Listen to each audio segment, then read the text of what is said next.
Welcome to MINDSHOCK.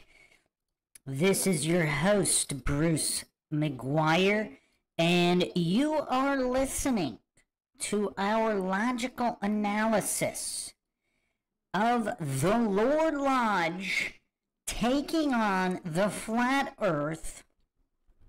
Now, I'm going into this completely blind. I have no idea who the Lord Lodge is. If these are goofs, if these guys are not goofs. I just scrolled through their channel. They appear to be anti-conspiracy grifters getting into the anti-flat earth grift. Now, I'm not claiming that is true or untrue, like anything here on MINDSHOCK, obviously. I do not claim anything about anything is true or untrue.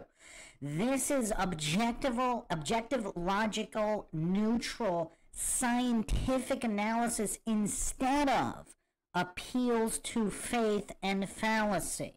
We are going to be examining whether or not the Lower Lodge will be appealing to faith and fallacy as they attempt to dismantle the flat earth theory. Now, we might have a new record here because even in the Lower Lodge's thumbnail, even in their thumbnail, it is already fallacious. Now, there's nothing wrong with the title, Is NASA Lying About Flat Earth?, which they posted on April 12th, 2024. However, the actual thumbnail within the thumbnail, The Origins of the Flat Earth Theory, the worst conspiracy ever. So already there's an appeal to extremes. There's a circular reasoning logical fallacy, and there's also this presupposition that oozes throughout all their videos on conspiracies that somehow conspiracy means untrue. And look at this other here in the thumbnail, Global Skepticism, Modern Scientist, a Flat Earth Society member says, says, sit around chewing on cigars, thinking up absurd theories, appeal to incredulity and homological fallacies. I mean, the fallacy stack already started in the thumbnail. That's what makes this interesting. This was requested by someone recently for me to take a look at the Lower Lodge's video here. Now, I am not going to be implementing the logical analysis system and fallacy counter here. I will if it turns out that it's deserving, like Michael Knowles. Otherwise, it would just take forever to get any of these videos out. I think most of the MINDSHOCK listeners would rather me get videos out sooner and do the logical analysis without the counter, then, because it is a little bit of work to implement the counter, then if it's worthy of the counter, we can enter it into the logical analysis system to get our scoreboard. So that's how we're going to be doing it from now on. That way I can get more analyses out sooner. As always, if you enjoy the MINDSHOCK podcast, want to help support logic and reason, it is quickly going extinct in this world. The Lower Lodge might be proving that as well. Who knows? You can donate to our PayPal. Just check the link in the description. Make sure you subscribe to the channel. Hit that bell for notifications. If that's still not working, like and comment on more videos. You could also share Twitter, Facebook, Reddit, Patreon. Patrons do get priority for case topic logical analysis, co-podcast requests. You could also be a guest on the podcast depending on your tier. And, of course, you could also be a YouTube member right here on YouTube. Help support the channel that way. Questions, comments, theories, thoughts, suggestions, rebuttals, debunkings of any kind, leave them in the comments section, or if you are in the live chat, I will be attempting to get through all comments in the live chat that are pertinent to what we are discussing.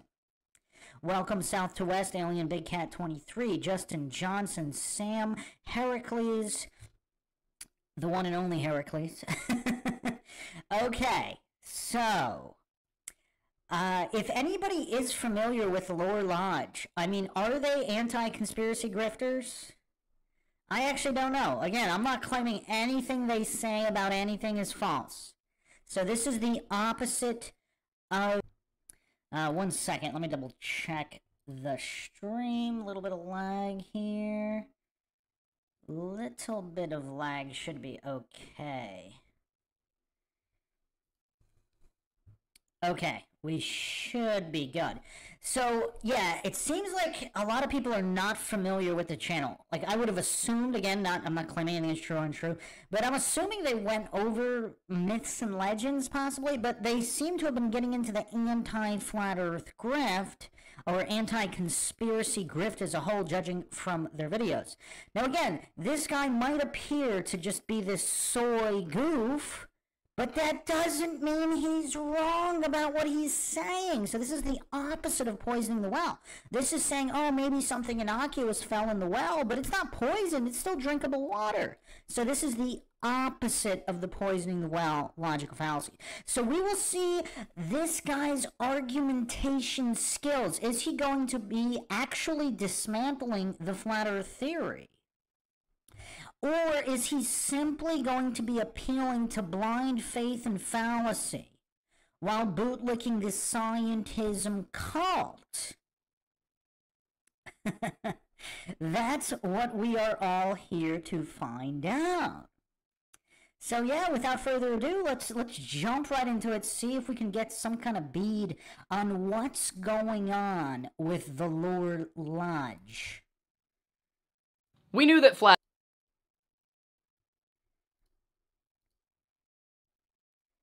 Let me know if the audio levels are good. Earth would have to make it into the rotation eventually. I'm Aiden Mattis, and welcome back to the Lower Lodge. We knew that Flat Earth would have to make it into the rotation eventually. Okay. Like I said, I'm going into this blind. I know nothing about the Lower Lodge. Absolutely nothing. I'm on the younger side of life, or if this is something that sort of erupted in the last few years, but I remember that growing up, I didn't see a ton of stuff about the flat Earth, at least not... So, already he's kind of... I mean, and I didn't even mention this in the thumbnail. There's also the straw man and false dichotomy of, and circular reasoning of the actual flat Earth model itself. Because obviously there's many different flat Earth models. I don't know of any that are hallucinating that it's some kind of flat disk hovering and everything else in the heliocentric model works the same. So, yeah, and of course the visuals here support it. Now again, this is the voice of a guy who seems to have a lot of soy in the diet. There is no masculinity to be found here. That doesn't mean he's right or wrong about anything. I am just making my observations as I go along. Stuff that took it seriously. You'd have TV shows and movies make jokes about it, you'd see somebody making a meme, you'd see it as some sort of reference for a ridiculous conspiracy. And again, it's always with the appeal to incredulity. It has to be a ridiculous conspiracy. Okay, Izanagi Orochi in the chat saying, Lower Lodge considers himself a conspiracy debunker. He's a very dishonest person. He will make videos about a topic you spoke about and misrepresent what you say to his audience. Okay, I mean, again, this is Izanagi in the chat here. I am not making judgments about his honesty level. I mean, I have no idea whether this guy's mentally disabled. I have no idea if he has a handle on basic fallacies, if he's even on a children's level, basic logical level, if he's even on a children's English comprehension level. So, yeah, I am not making any kind of presuppositions about him, but those are the thoughts of people in the chat. But in the last few years, and like I said, maybe it is just because I'm on the internet now more than I was when I was in high school, I've seen a lot of people who seem to very seriously believe that the Earth is not a sphere. There are several different reasons why people seem to attach themselves to this theory, several different entry points. Some people start with the moon landing, and they think the moon landing is fake, and that drives them to believe the Earth is flat in and of itself, and that's why we didn't get to the moon. Others point to the Bible and claim that the Bible, as well as all of the other ancient religions, all say that the Earth was flat, and this only changed sometime in the last several hundred years, so clearly at some point somebody tried to hide it from us. But even in giving a couple of examples like that, it doesn't quite capture the scope of what flat eartherism is. Flat eartherism? I actually don't have that big of an issue for him mentioning the flat earth entry points there.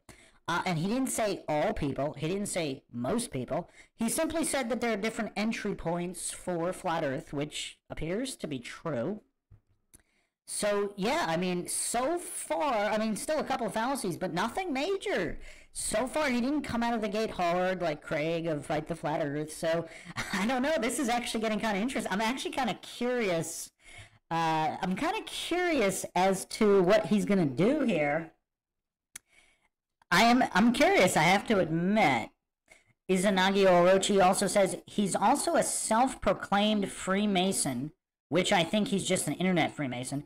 He's also very quick to label you an anti-Semite for any and every reason. Interesting. So is it safe to say that he's an unhinged Democrat, possibly? Who knows? Again, might not be relevant here. Not poisoning the well. He might be completely correct about everything he says. But again, just to reiterate here, MINDSHOCK is not about conclusions. We are going to be examining his argumentation and whether or not it is fallacious. If you are new here, again, this is not about conclusions. I mean, so many goofs continue to get triggered over this very, very simple concept that I've repeated ad nauseum many times. This is not about conclusions. Is the argumentation sound? Just because this guy appears to have soy oozing through his pores and emanating from his very being, that doesn't mean he's wrong. So let's be very careful and logical here.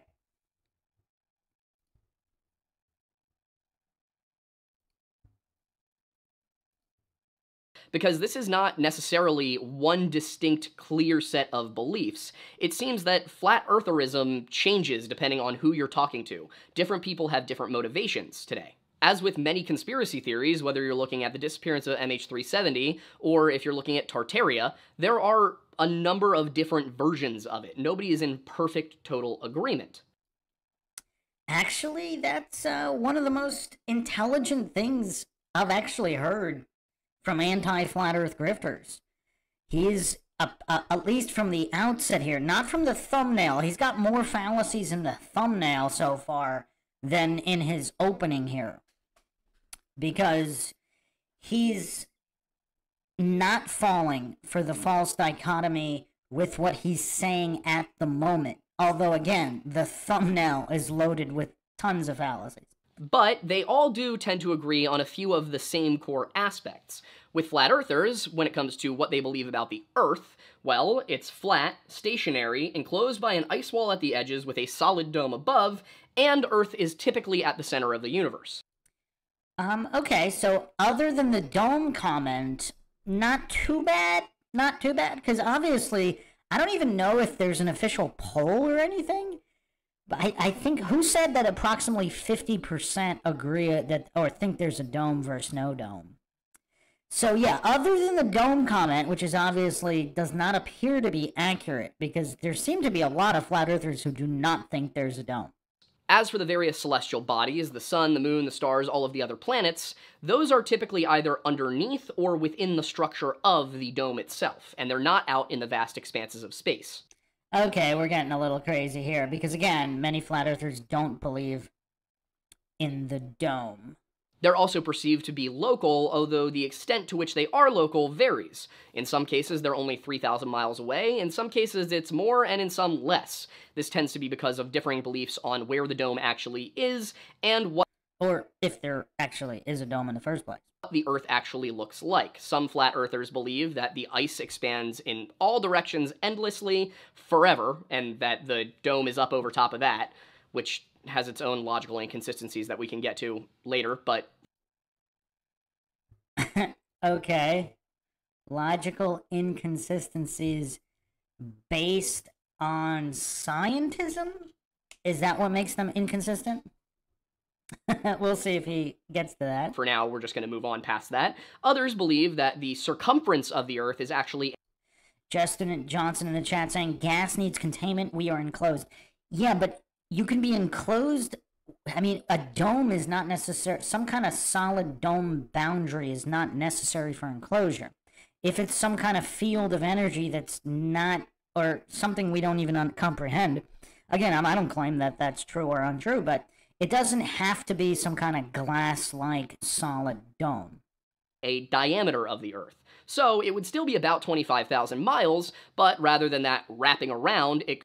I don't know about that. I think quite a few flat earthers believe that it's way larger, and there are more continents beyond the wall.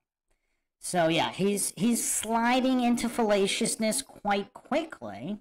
Goes from point A to point B across a flat map. Now, if you look at a lot of ancient maps of the world, and we're talking, really early maps, a lot of the time this is what they look like, where the land is all at the center clustered around in a circle, and then there's water beyond it. If you look at most flat earth maps from the 1800s, they are going to give you basically the world map as we know it. The main difference is that it's not a globe, it's just a flat plane. Yeah, I mean, he's a little uneven here, but nothing is striking out from the get-go that he's going to be competing for dunning-kruger championships. I mean, he's got nothing on Craig so far. I mean, let's see what happens. We're only at the beginning. He's got nothing on Craig so far. Now, I mean, there's obviously a lot of problems with what he's saying, because he is kind of verging into either false dichotomies or false trichotomies, whatever, because there's so many theories, and he was a little bit careful about his phrasing at the beginning. So I don't know if he was just trying to control his anti-flat earth grift bias, like how biased he is about flat earth or conspiracies in general. Because a lot of these debunkers, I mean, here's one good metric. I mention this all the time. If someone is going to clearly delineate the difference between science and scientism, they might be honest. They might be. But most of these goofs, they never mention scientism. So they only appeal to faith and fallacy to defend their position. But we'll see. Izanagi Orochi in the chat saying he'll never even get close to Craig, McToon, or Matt Walsh. We will see. Let's see. Now, when most people try to address the concept of flat Earth in the 21st century, they'll try and take a scientific angle. They'll try and use mathematical proofs to show that the Earth is round and that this cannot be questioned. And again, just the misuse of the word round, because obviously a flat table can be round, a dinner plate can be round. So if they're this deficient in basic English, I mean, it doesn't bode well. It does not bode well. But I wanted to start somewhere else. I didn't want to look at the specific modern beliefs. I wanted to understand how flat eartherism developed. How did people come to believe that something so objectively false is true? Something so objectively false. Now here we go with the circular reasoning logical fallacy and the begging the question logical fallacy. Now we'll see if he deserves... we've gotten to the point where I can't use the logical analysis system for everybody because they don't deserve it. Like, does this goof deserve it? I mean, if he's really going to get up there in fallacy stacks, then he'll deserve it. And we'll do it. But if he's just going to be, semi-goofy, if he's going to be a semi-goof, I mean, there's no question about the emanating soy now. I mean, the soy is saturated. I mean, that whole room looks like it's just drowned in soy. Just, permeating from his pores. But the issue here, of course, is that he doesn't appear to understand even what basic fallacies are. So if an individual is not talking about the difference between science and scientism, if they're not talking about the scientific method with independent variables and controls, and if they're not talking about logical fallacies, if they're not, because logical fallacies are what determine valid arguments. So that they don't even if this goof doesn't even understand what a valid argument is or isn't, what are we doing here? I mean, we can point out the fallaciousness all day long, but if the goof isn't even on a basic English comprehension level to understand that a flat table can be round, or what a circular reasoning or begging the question fallacy is, or what scientism is, I mean, what is he really going to bring to the table here? And I know that if you believe the Earth is flat, that statement probably turns you off. You probably don't want to finish watching the video. You're probably writing a comment right now. And look how triggered he is, psychologically projecting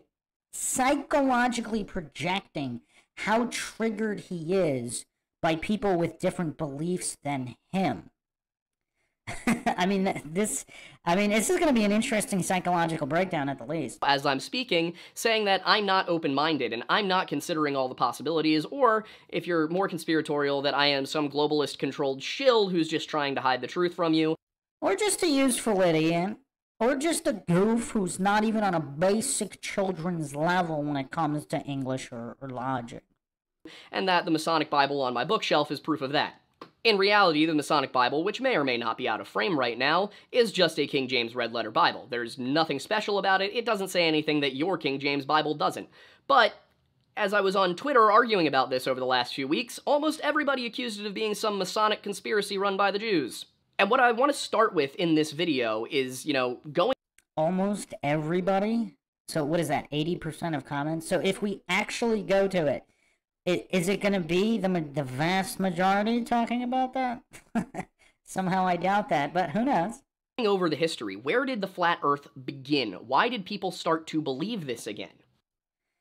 To believe it again? I mean, again, the presupposition, circular reasoning, and begging the question stacks here. I mean, we're just starting now, and it's already not looking good. I mean, the giveaway was obviously the thumbnail. But I have to give this guy credit. He did last maybe 2 minutes or so in the intro where he wasn't that bad. I mean, I'm not saying he was good or anything, but he wasn't embarrassingly bad, although he's getting there now. And what evidence, if any at all, will flat Earth believers be willing to accept to prove that they are wrong? And this is always a one-way question by so-called debunkers. They'll never look critically at the scientism model.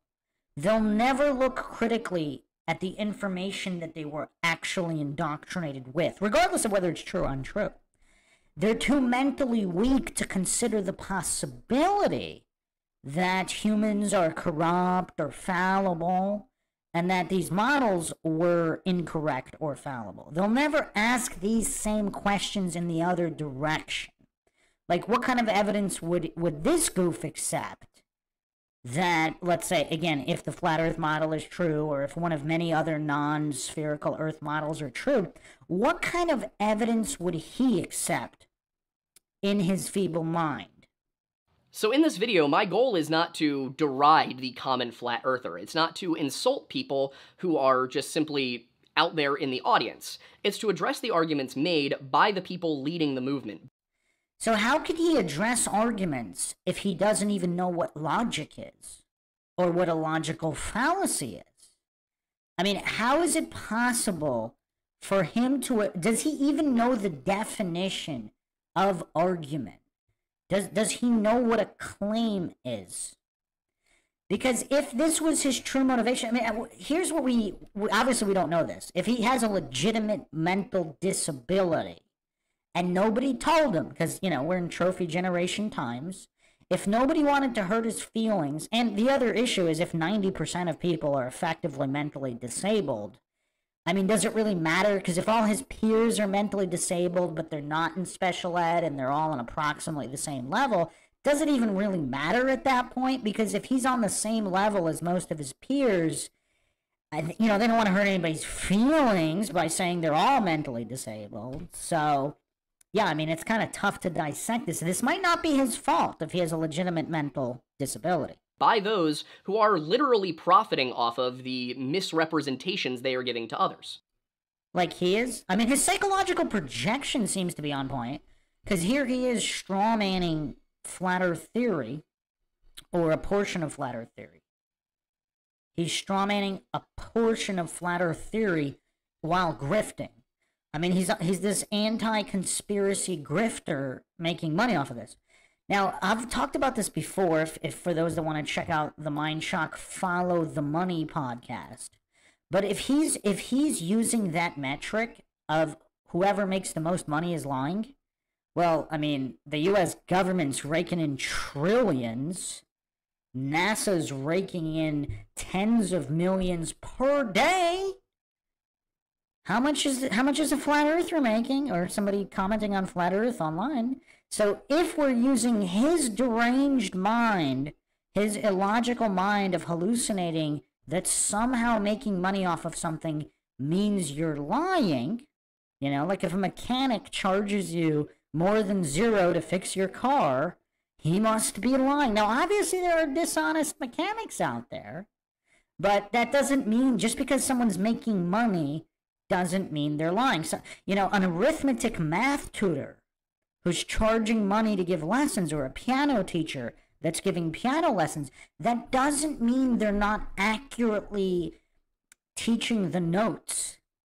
So this is something that, you know, the most deranged and clueless of goofs, like this Lore Lodge guy, Joe Rogan's brought that up. Like, how much money is Joe Rogan making? And I believe that the best place to start, if we want to do that, if we want to get to the bottom of what flat eartherism is with the history of the movement, and with the history of astronomy in general. But, just in case anybody does not take what I promise are well-intentioned efforts very well... Oh, he promises he's not being deceptive. Is it a pinky promise? I mean, if it's a pinky promise, I mean, we could shut this whole thing down right now. Is it just a promise, or is it a pinky promise? I mean, he didn't specify. If it's pinky, I mean, we might have to shut this down right now and just say this is an honest guy. He might be mentally disabled, but it's honest. I did think it might be best to scrub all of my personal information off of the internet first. And that's why I wanted to introduce you to our partner for today's video, Delete Me. Are you familiar with the phrase, if the product is free, you are the product? Is this some kind of synchronicity where he's asking to be deleted? I mean, this is weird. That's typically used in relation to things like social media, free online guides, and stuff like that. And that's because your data is sold to online data brokers. Thing is, you actually have the legal right to privacy of your personal information. That means that you can actually contact data brokers. I mean, I know there's no shortage of goofs willing to humiliate themselves online for money, request or really demand that they remove your information from their sites, from their listings, to protect you from identity theft, phishing scams, and other risk areas. Now, in some cases, when your data is sold, it's just to a marketing firm that's going to send you emails about, I don't know, Medicare or something like that. But oftentimes, it will be purchased by people who don't have the best of intentions. And through your data, they might be able to find data that compromises family members or friends, your mother's maiden name, where you went to high school, things that are often used as security questions and passwords.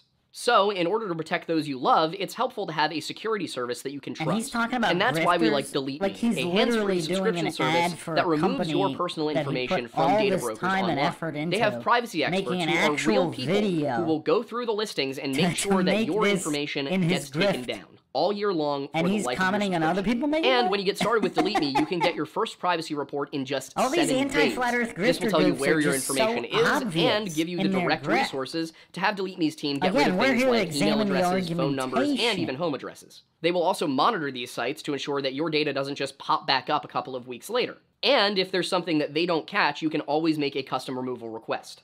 Delete Me's mission is simple: to remove customers' information from search results. They believe that you have the right to own, manage, and remove your personal data. And since the ways companies collect, share, and sell your data are constantly changing, they believe that you need a team and a program, a service, that is constantly adapting to the market as it plays. That's why they created an online privacy solution that evolves and constantly improves to address these challenges. If you like to try Delete Me, you can use our special relationship with these guys to get 20% off any consumer plan using the code LoreLodge. To take advantage of this offer, you can simply go to joindeleteme.com/LoreLodge or go to the link in our description. Once again, that is joindeleteme.com/LoreLodge or code LoreLodge to get 20% off any consumer Delete Me plan. Now we just hope that the flat earthers don't delete me for this video. Oh wow, the appeal to humor fallacy.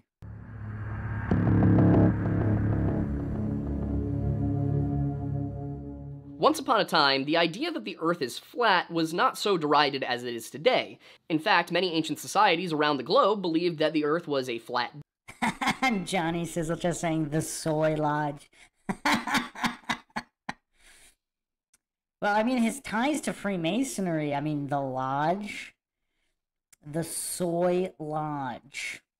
Disc, a rectangle, or an infinite plane of some kind. In Asia, the The Soy Lodge chapter of Freemasonry here. Chinese, for example, believed that the Earth was flat, specifically that it was a flat square with a round dome over top, sometimes described as a sphere which enclosed the Earth that was a square. Now, in the case where it was a sphere, it wasn't the Earth that was a sphere, it was the cosmos above. either a sphere or some kind of egg or half egg.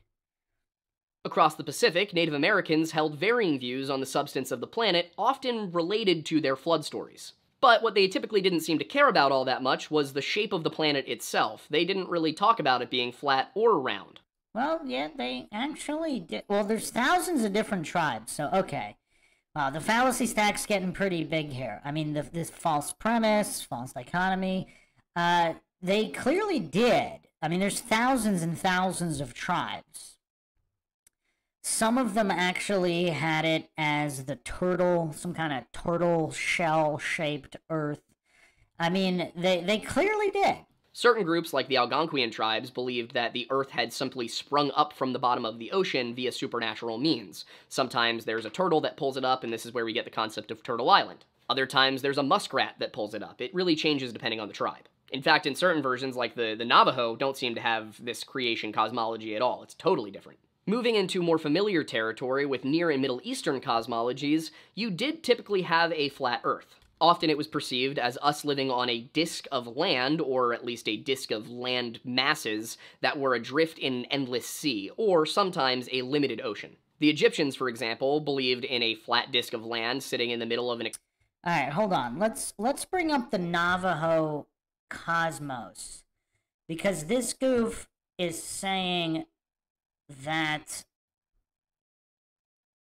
they don't have a physical model. I mean, that's kind of weird. I mean, you can look up the Navajo cosmology. I mean, they do have... I'll bring it up right now. I mean, they have a very specific model. Obviously, it's similar to most of the other ones. I mean, another false premise there. I mean, this guy's pretty goofy. This guy, I mean, I don't know if he'll be getting any kind of super fallacy bonus combos like Craig, but...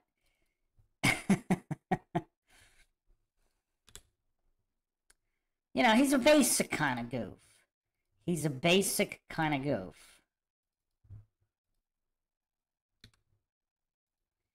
So yeah, I'll bring up the Navajo cosmology right now. It's very similar to other Native American and South American cosmologies. I don't know why I don't know, he doesn't know how to use... He says he's on the internet a lot.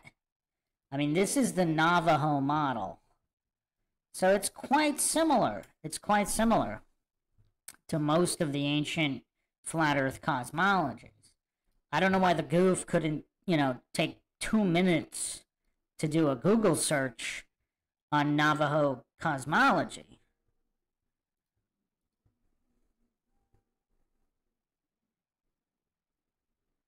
I mean, the Navajo cosmology is a little bit different than the others in terms of how everything was formed, how interconnected it is.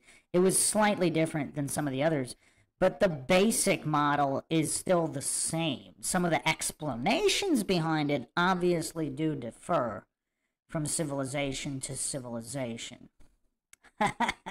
Justin Johnson says, the Soyans. This guy's not following the science, he's following the Soyans. Or the Soyantism, maybe.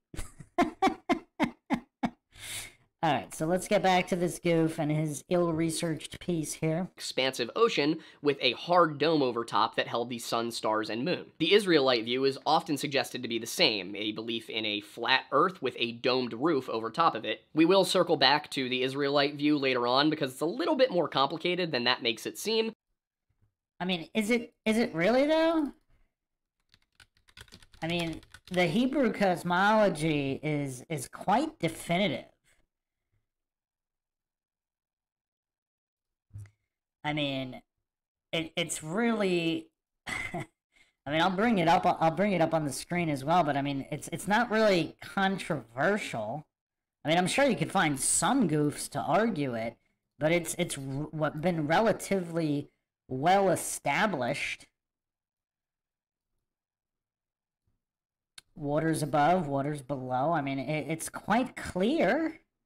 I mean, we'll see what he says about it, but yeah, I don't know. I mean, this goof, he says he spends all this time on the internet, but just because you spend time on something doesn't mean you are proficient or competent in it, particularly if you have a mental disability. But for now, I want to keep moving through where we are at the moment. And where we are right now is the Mediterranean Sea, which was pretty much the domain of the Greeks for a long time. And for much of Greek history, up through a lot of the classical period even.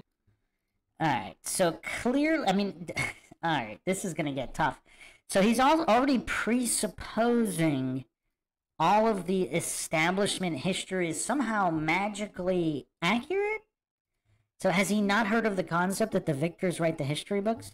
I mean, is this guy that utterly clueless that he doesn't know that, you know, like that old quote from Napoleon, allegedly, Napoleon once said, history is but a pack of lies agreed upon. But this goof, he's reciting his scientism dogma religiously, with religious fervor. Like, you can hear the fervor mixed in with the soy. They held similar views to the Egyptians. Some argued for a flat disk with water around a circular landmass, while others claimed that the planet was suspended in the air, and others still suggesting it was on a pillar of some kind. In any of these cases, the Earth's surface as we know it still would be a flat disk.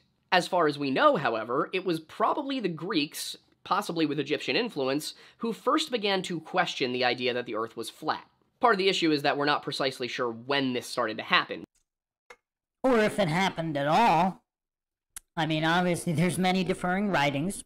A lot of the original source material was lost.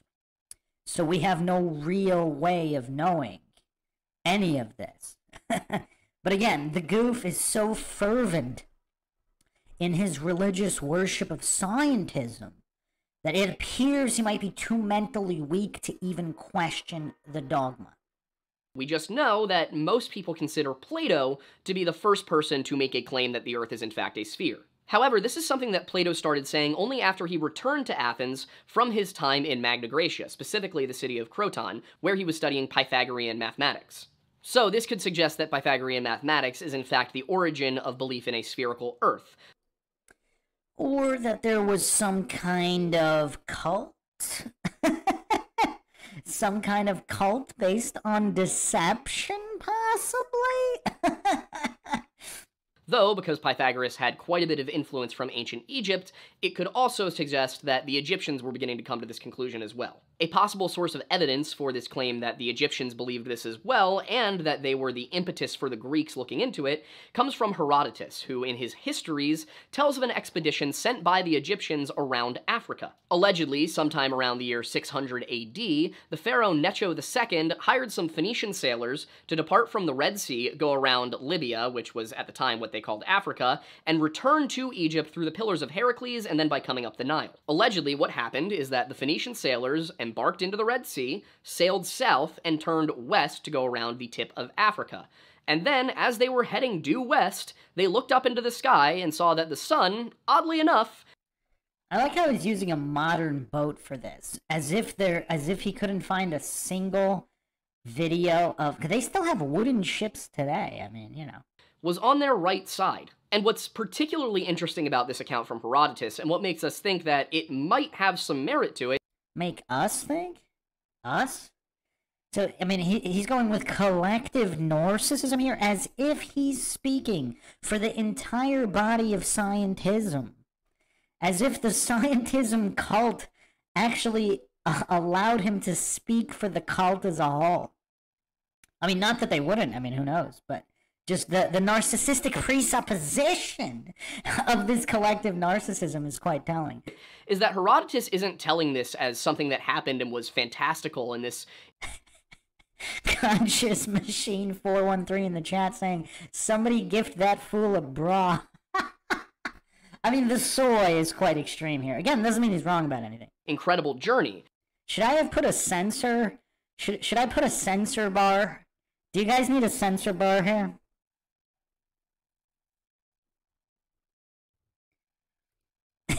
I could probably put one up. I mean, if it's bothering the viewers that much, perhaps we need a censor bar. Justin Johnson says it's not bothering that much. Do you guys need a censor bar? I can bring it up. I can bring it up.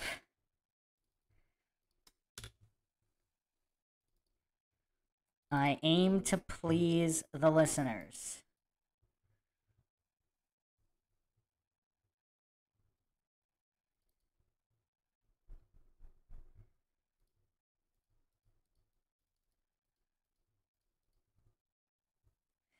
Okay, I think Conscious Machine 413 needs that censor bar. So give me a second. I just gotta. A lot of this is uneven, and there's gonna be other video clips, so it's not 100% simple, but I think I can do it. I mean, it seems to be bothering people in the chat, so you know we are trying to get through this.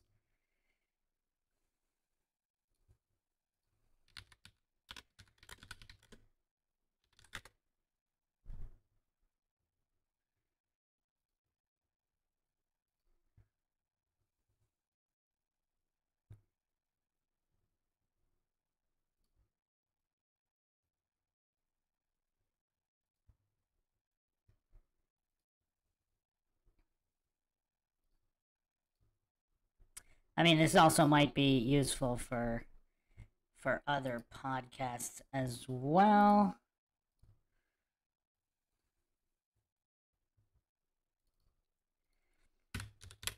Because this isn't that short of a video, so we might need one just to make sure we can get through the whole thing.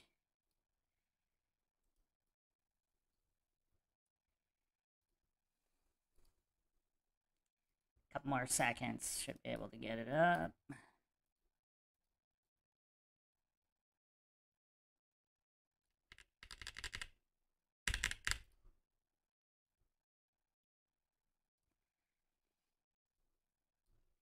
Okay. One more second. I believe it should work.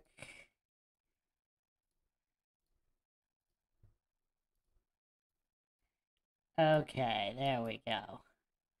Is that better? Okay, is that better? Conscious Machine, can you dig it? Is that gonna allow you to get through this?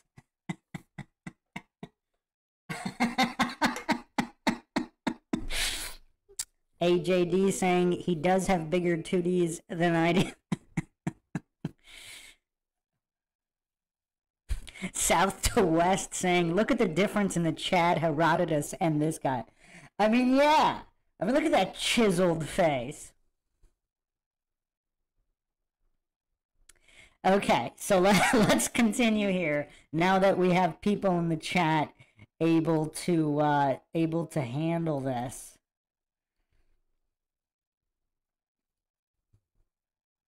Instead, he's actually doubting that it happened at all, because the sun should have been on their left. Because, as far as anybody knew at the time, if you were sailing west, the sun was always on your left. Of course, today we know that the reason the sun is on your left as you're sailing west in the northern hemisphere is because the sun is to your south. When you're heading west in the southern hemisphere, the sun is to your north. For the Greeks, who lived entirely north of the Tropic of Cancer, the sun was always distinctively to the left when you headed west and to the right when you headed east.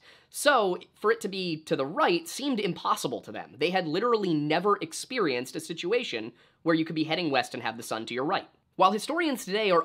I mean, another issue with this goof is he's also presupposing they never experienced this. He's presupposing they never even reached the Grand Canyon or other continents. Obviously, there is the story of the Egyptian tomb found in the Grand Canyon in the U.S., and those are actually not the only Egyptian artifacts found in the so-called New World, which might have been the Old World.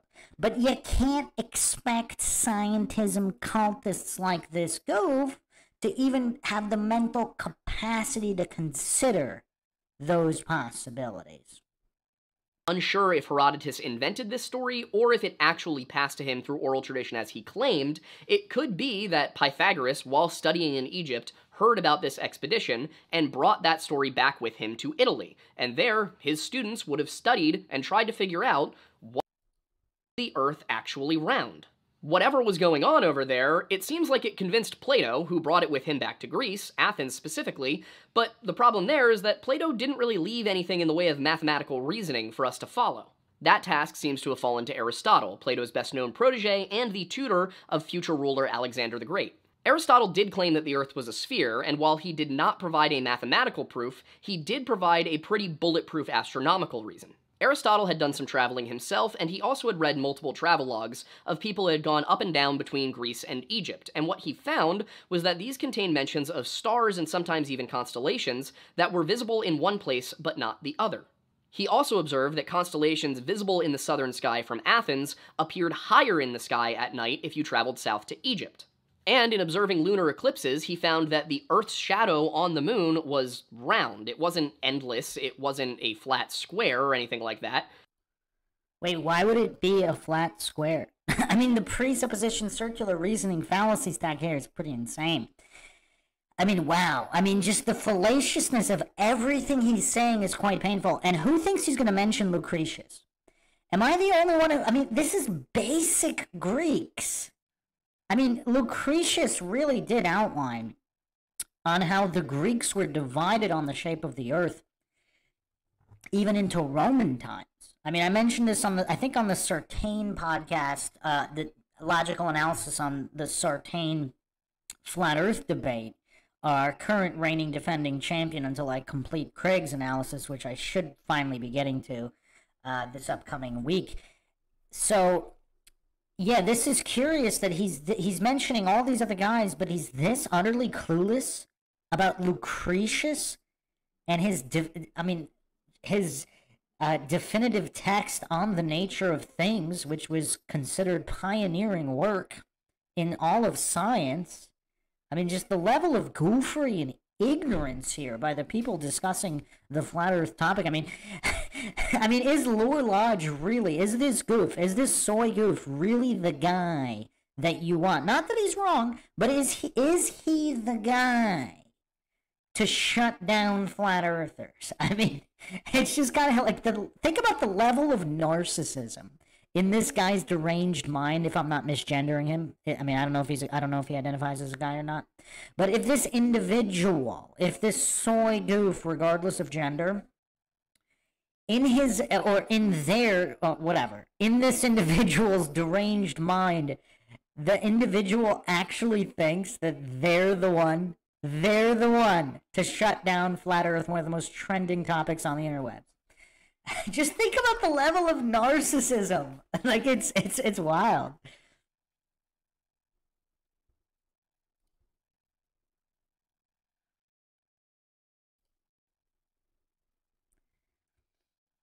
Yeah, I actually went over this.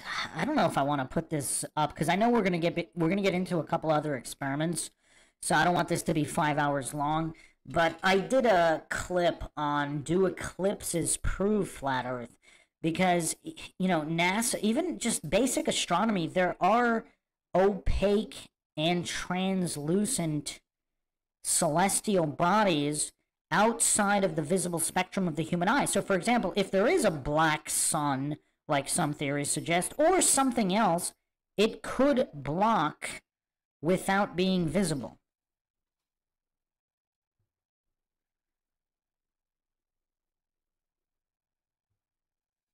Oh, I see. Izanagi Orochi says Lore Lodge is a historian. I can't remember if it was self-proclaimed or legit. Either way, because of that, there's not much of official history that he questions. So he's a pretty devout coincidence theorist, authority-worshipping cultist, then. Okay. It was round. So, because there were stars visible in Egypt that one could not see in Macedon, there were constellations which appeared higher further to the south than they did to the north, which would, again, all appear the same way, depending on the height, depending on if they're projections, just like in a warehouse, you know, giant warehouse, thousands of miles wide. Obviously, the lights in the sky would look different in different places, especially depending on how high the lights were from the floor. But again, when you have these mentally deficient goofs, they can't even consider any explanation. I mean, this is false cause, logical fallacy, of course. They can't consider any explanation outside of the scientism dogma they were inundated with in indoctrination facilities. And because the Earth's shadow on the moon during an eclipse was round, he determined that the Earth must, by logical reasoning... Wait. it is kind of hilarious. He mentioned logical reasoning, but I don't know if he can actually define logic or reason. I mean, would anybody be surprised if he couldn't define logic or reason? Because he hasn't mentioned scientism once. He hasn't mentioned logical fallacies once. He hasn't mentioned the scientific method itself. Be round, be spherical. Spherical! Spherical! Aristotle also The appeal to humor. offered two estimations about the Earth in regards to it being round, those being that it was 400,000 stadia in circumference, or 45,000 miles, which was not correct, and as far as the climate of the Earth goes, he also suggested that there were probably two cold polar regions, two warmer temperate regions, and then a tropical zone in the middle. Now, did he suggest that, or did mistranslated or misattributed texts later on suggest that? But of course, this goof can't consider any other possibility than scientism dogma from his cult of authority worship. Consider these to be six. There's two polar, two temperate, and two tropical, and then the equator. But, for all intents and purposes, Aristotle was right. There is a zone around the equator that is generally tropical. Today we just call these the tropics of Capricorn and Cancer.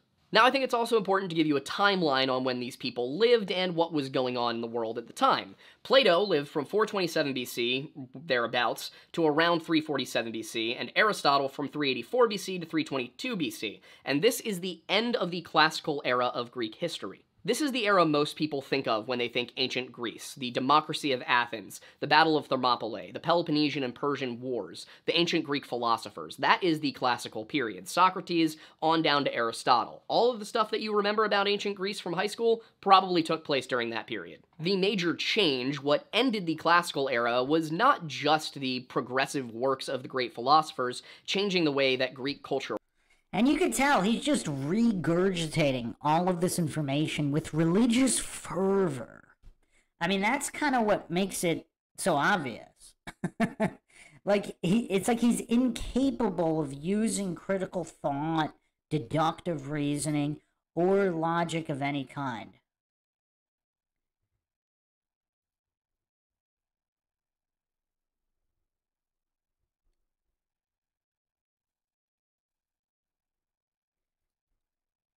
Worked, but also the actions of a man by the name of Alexander of Macedon. Alexander of Macedon, properly Alexander III of Macedon, or most commonly known as Alexander the Great, was the son of Philip II of Macedon, who went about doing something Macedonians really hadn't done before and conquering Greece. They discovered something very similar to what the French discovered during the medieval period, which is that horses good in battle. He also discovered something that the English of the Middle Ages discovered, which is that very long spear also good in battle. Philip II used very long spear and man on horse to conquer much of what is Greece proper, and then Alexander used very long spear and man on horse to conquer basically the entire known world after that. What I mean by that is, I mean, the regurgitation and the zealotry, as Afles Goethe says in the chat here, sounds like a zealot.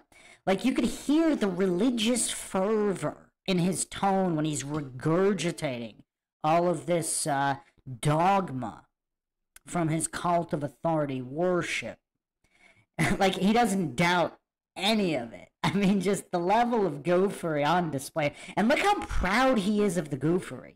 Look how proud he is of his indoctrination, hallucinating that humans can't be fallible or corrupt. I mean, look at the goof's face right here. It's like he thinks he's showing off by regurgitating all of this 5th grade history.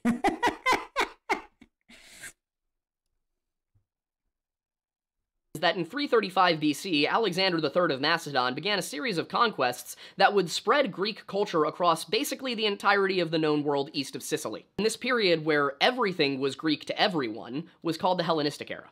This may be one of our... And again, his hallucinations that not only one, did Alexander the Great even exist, but two, that he conquered the whole known world, as if the goof knows how much of the world was known to which civilization at which time.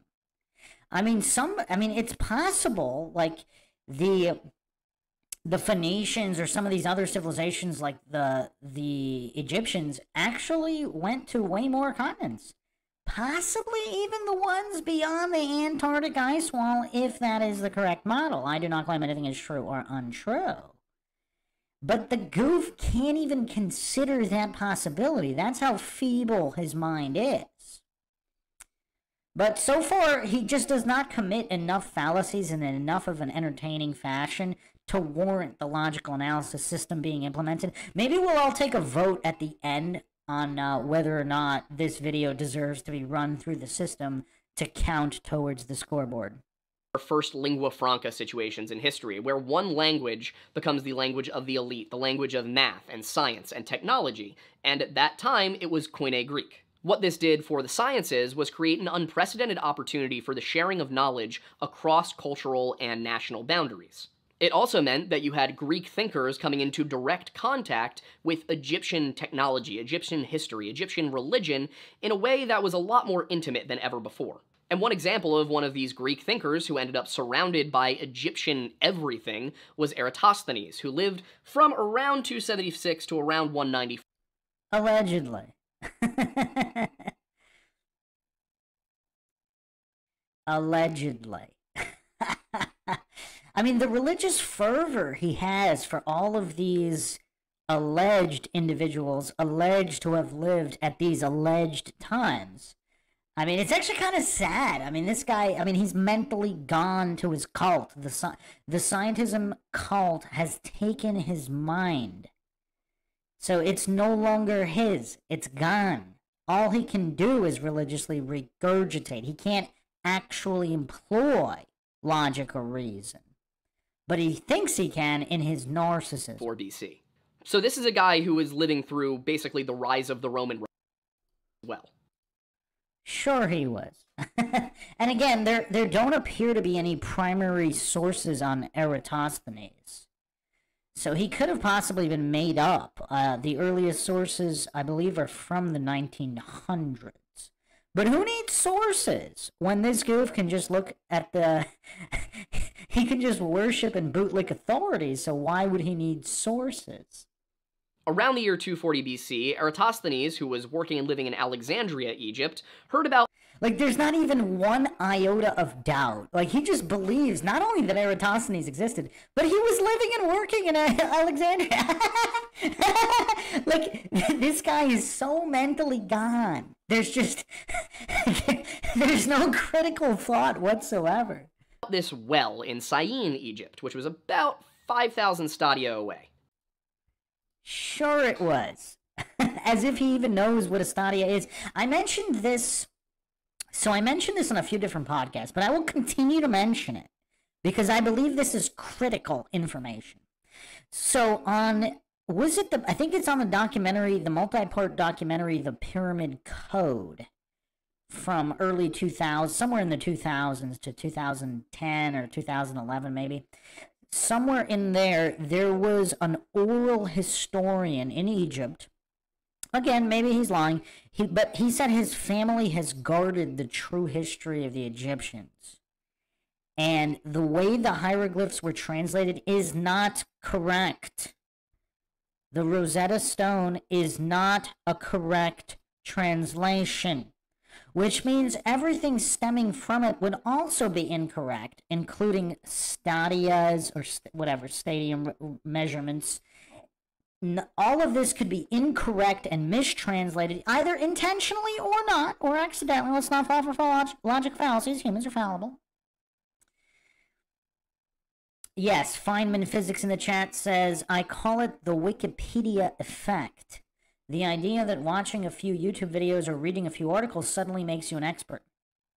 Well, that's the thing. The goof couldn't even look up the Navajo cosmology. Like, he's not even getting the official narrative correct.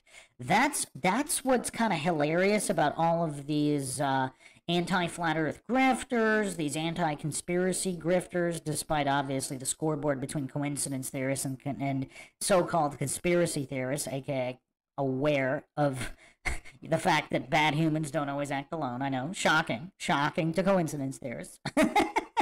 Or that governments can't be corrupt or do bad things. I mean, this is all very, very shocking to coincidence theorists who appear to never learn their lesson, no matter how many conspiracies turn out to be true. So, yeah, it's curious because a lot of these goofs, they don't even get the so-called official narratives from the powers that be correct. They don't even get the Wikipedia info correct.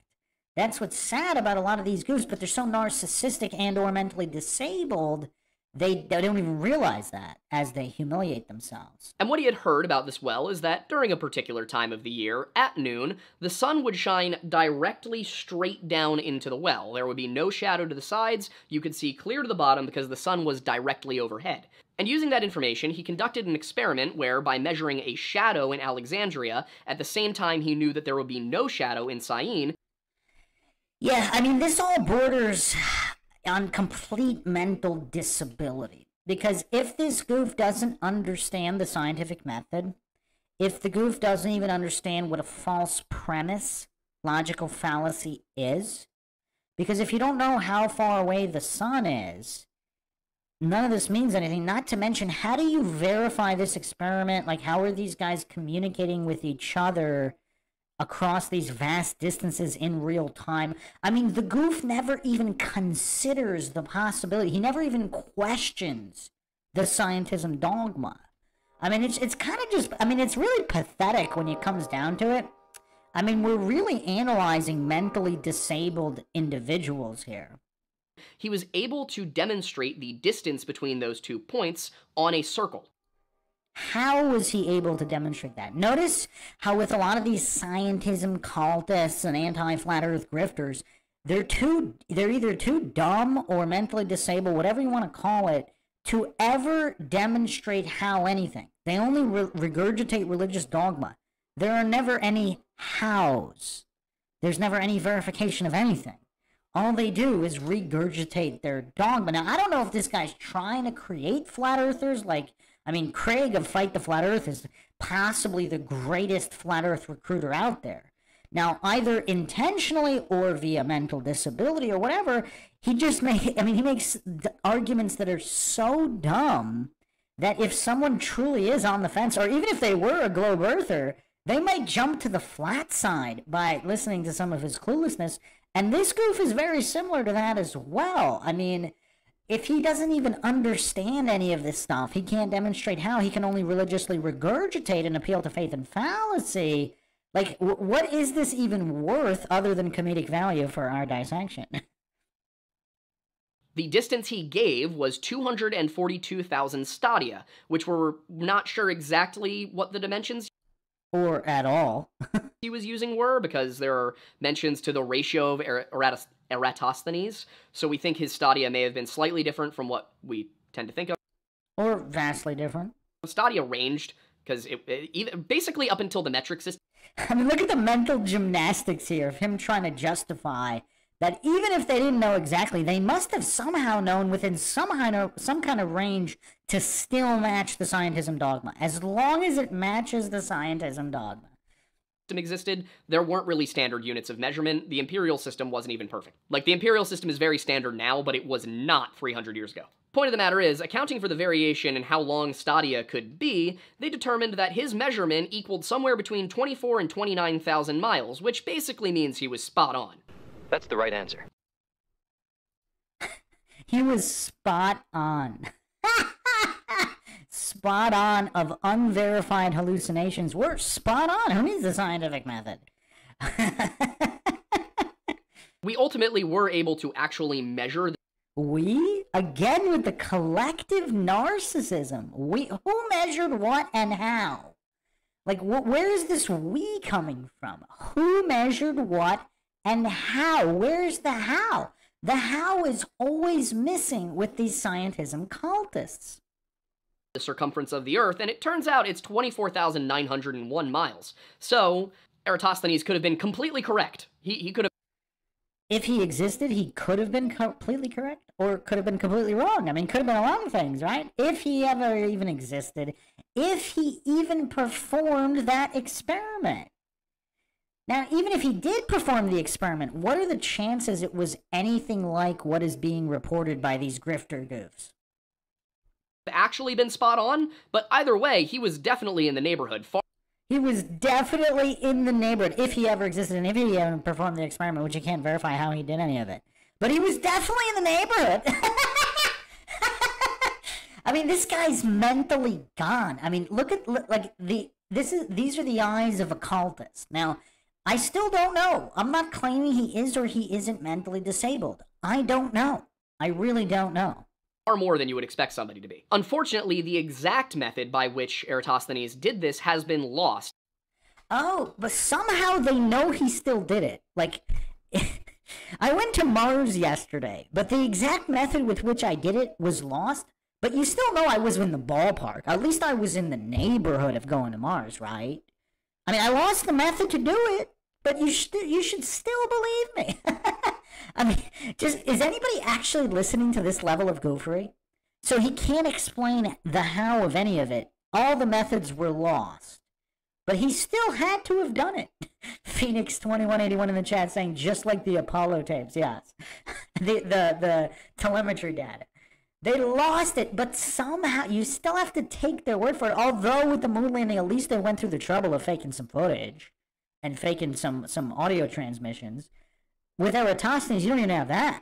You have some vague description of something from somewhere from the 1900s that all these clueless scientism goofs takes as gospel. As gospel. This is their gospel. And much of what we know about it comes from a simplified version produced by Cleomedes. Looking at the notes, but I couldn't remember I couldn't remember if there was an N. His version survived, and it suggests that the method involved measuring shadows in different locations. Like, how would that prove anything? You measure a couple of shadows without knowing any of the other variables. 5,000 stadia apart at the same time of day, noon. And what he found was, since the angle of these shadows, which of course there was no shadow in Syene, but the angle of the shadow in Alexandria from a pole he erected. I mean, are these anti-flat earth grifter goofs, are they just absolutely allergic to basic logic? Like, I don't think, so I've done quite a number of these, and I've watched quite a number more. I don't think I've ever seen anyone on the heliocentric scientism cult side ever even bring up a false cause logical fallacy. Now, the false cause logical fallacy is connected to the scientific method, because without controls or established dependent independent variables, like, how do you know you're measuring what you think you're measuring outside of assumptions and hallucinations? I mean, that's a major issue. I mean, that is an absolutely major issue.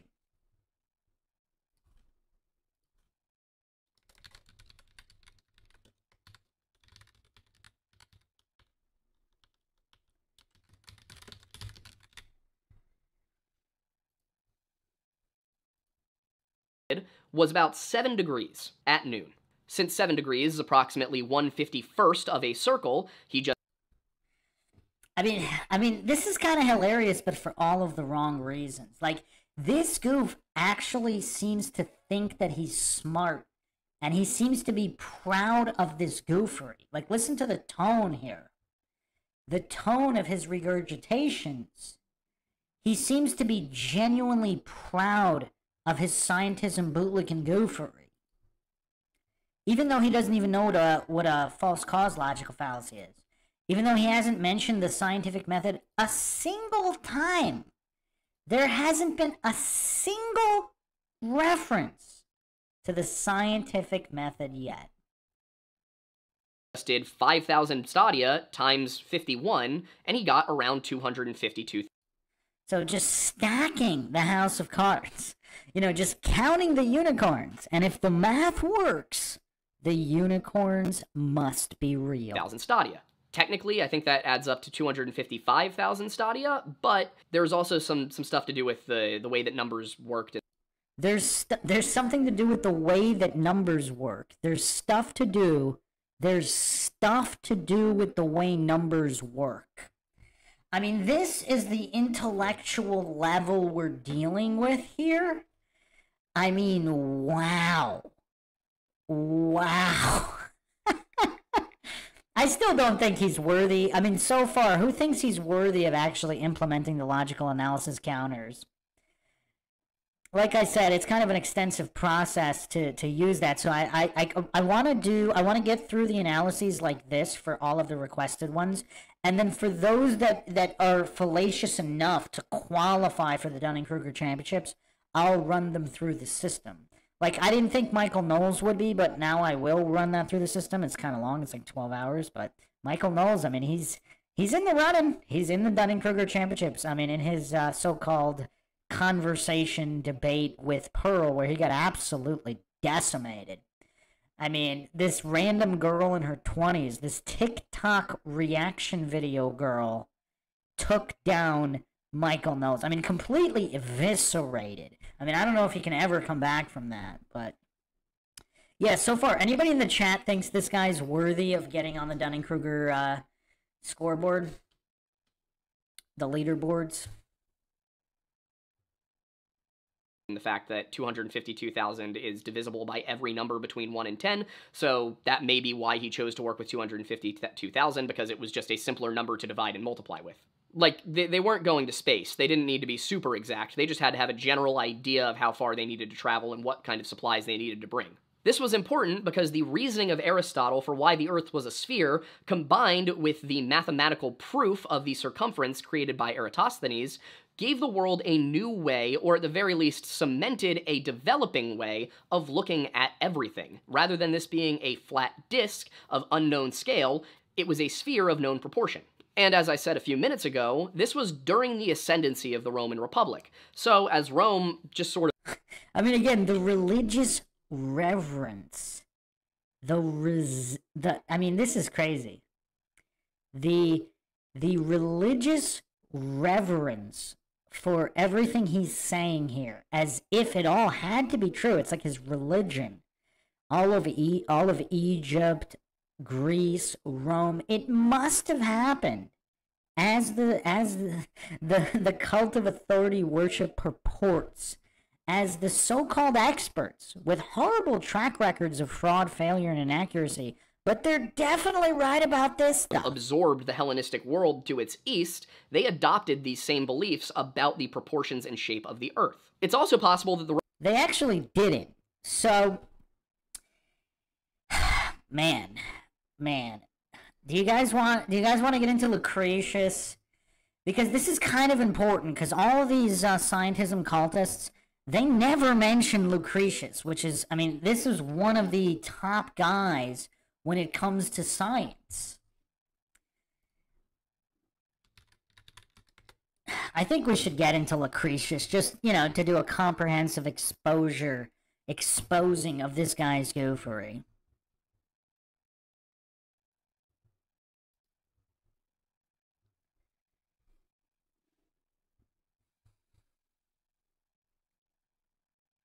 I mean, he's kind of heralded as the, you know, a pioneer in the development of atomism. Of course, on the nature of things.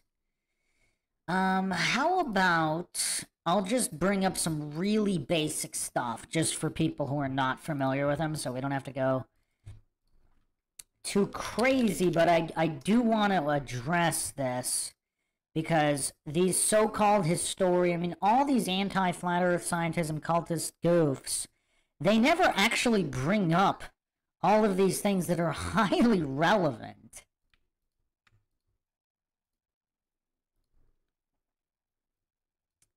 So we have Lucretius on the nature of things.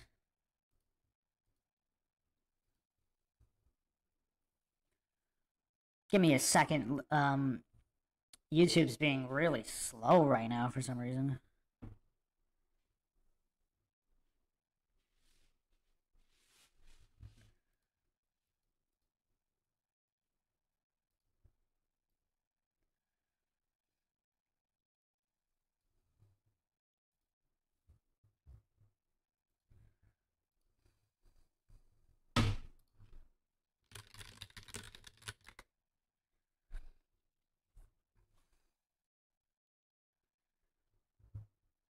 It was written in approximately 50 BC. Lucretius explains that it's an error to think that the Earth is at the center of the universe. As the universe is infinite, it can't have a center. He's arguing against ideas found in Aristotle's lecture on the heavens, which contain the earliest detailed arguments for a spherical Earth. Writing in the mid-300s BC, Aristotle said that the Earth sits at the center to where all heavy matter naturally travels. So Earth, while for Lucretius means drifting in an arbitrary linear direction, it's immediately clear why Aristotle thinks the Earth is round, since heavy objects fall towards it in all directions. In contrast, Lucretius ridicules the idea that anything could be on the other side of the world because it would fall off into the vastness of space. He didn't just reject a spherical Earth, he thought it was daft. So this is in 50 BC already, well after all of these thinkers, because there's so many different schools of thoughts. That's what a lot of these goofs, I mean, they don't even regurgitate the scientism correctly. So he considered a spherical Earth counterintuitive. It's such a radical idea. It has been discovered only once in Athens after 400 BC. The concept of the Earth being round didn't appear in any other civilization. India and the Islamic world would learn it from the Greeks. China had to wait until the Jesuits arrived in the 16th century and turned the Chinese view of the universe upside down, or indoctrinated them.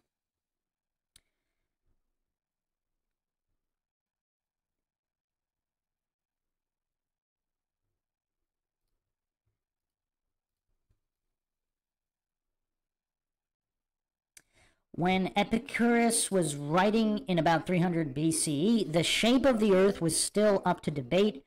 From his surviving letters, he also thought that the sun and the moon are rather small and nearby. So this is Epicurus in 300 BC. And keep in mind, Lucretius is 50 BC, and there are still competing schools debating the shape of the Earth. All the way up to 50 BC, and well after, actually. So well into the Roman era. Downgrading the heavenly bodies to mere atmospheric phenomena, he was stripping them of their divine status and showing that it is pointless to worship them. Since Lucretius follows Epicurus slavishly, it is no surprise to find that in Book 5 of On the Nature of Things, he also tries to convince us that the heavenly bodies are not very big or far away, and that they can even be buffeted about by the winds. He proposes that the world is rather like a snow globe. We are all living on a flat surface covered by a rounded vault within which the stars and planets move around like the flakes of white when the snow globe is shaken. Okay, so the level of goofery on display here, not just from this Lord Lodge goof, but the biggest issue here is On the Nature of Things is just, it's such a revolutionary text. I mean, just in philosophy, in science. I mean, it's just, it's just so revolutionary and important leading into even the Renaissance. And these goofs completely ignore one of the most important books, even within the scientism cult. I mean, this is like a devout Christian ignoring the Bible. I mean, it's just crazy, like they're arguing in favor of Christianity without using the Bible. That's how goofy these goofs are. I mean, it's just absolutely staggering, the level of ignorance these goofs have, even about their own cult. Even about their own cult. So yes, they can regurgitate some of the information correctly. But, again, they're just so utterly ignorant because they're just regurgitating talking points.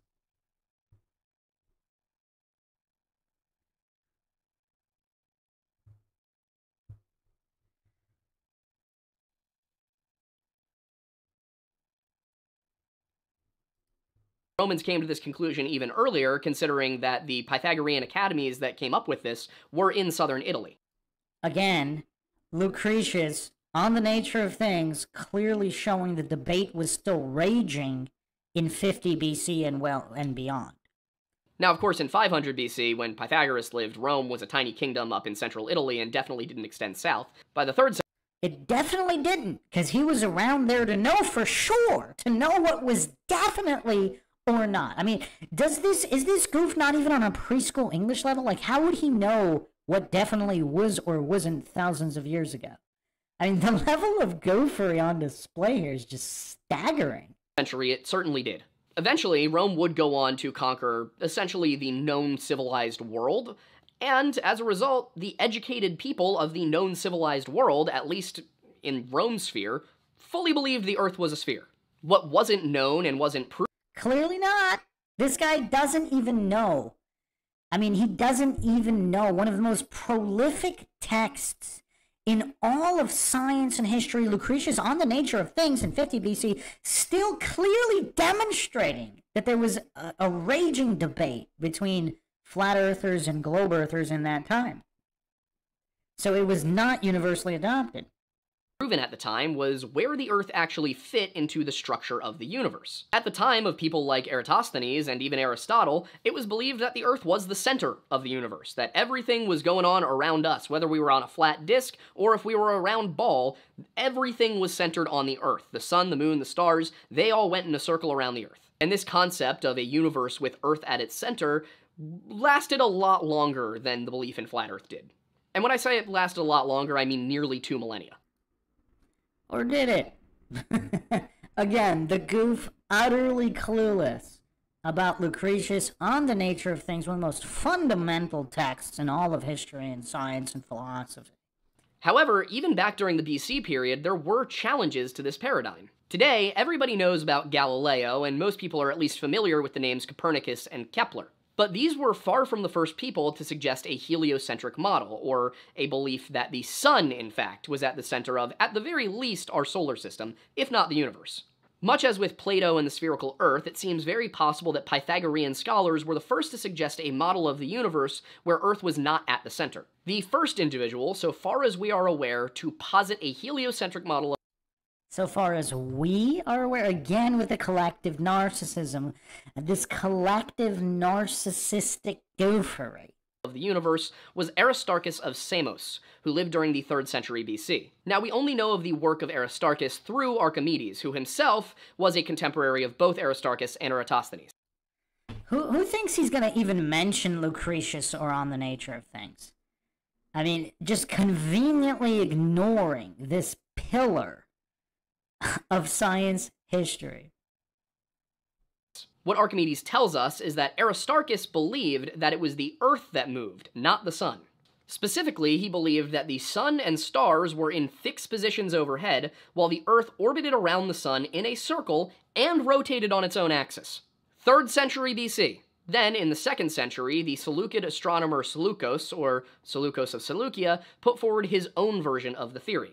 Unfortunately, like Aristarchus, we only know about Seleucus's discoveries through the works of other authors. However, when I say other authors, well, we have Lucretius. I'm talking about contemporaries. I'm not talking about people 500 years later, just to be clear. And while it seems that Seleucus generally put forward the same theory as Aristarchus, he also added a belief that the universe was not fixed or set in place, but rather infinite. But despite the best efforts of Aristarchus and Seleucus, most people of the time seem to have held to the Aristotelian geocentric model, which would later be improved upon with the Ptolemaic model of the 2nd century AD. There are a few key differences between the Aristotelian and Ptolemaic models, but the one that I think is probably the most important to our discussion right now is that Aristotle put forward a stationary spherical Earth at the center of a universe of further spheres concentric to one another, while Ptolemy put forward an Earth that revolves in... I mean, this guy's literally reading a script right now. I mean, he's supposed to be a historian. How well-versed is he in any of this stuff? Like, why is he even talking about it? Other than to get in on the anti-flat Earth grifting. A small circle around the true center of the universe. Ptolemy's cosmology remained the standard for over 1,000 years until... Well, clearly not. Again, Lucretius... I mean, this guy's this utterly clueless about basic Greek and Roman history? A late medieval polymath by the name of Nicolaus Copernicus set another revolution into motion. See what I did there? A member of the Polish mercantile class, Copernicus became a canon of the Catholic Church and went into the sciences. He was known for advances in several fields, including economics, but the most famous contribution he made was to the field of astronomy. Copernicus put forward a model where the Earth, as well as all of the other planets in the universe, all 6 of them, revolved around the sun, which was, of course, at the center of the universe. I will be honest, Copernicus was not as close as they presented him to us in high school.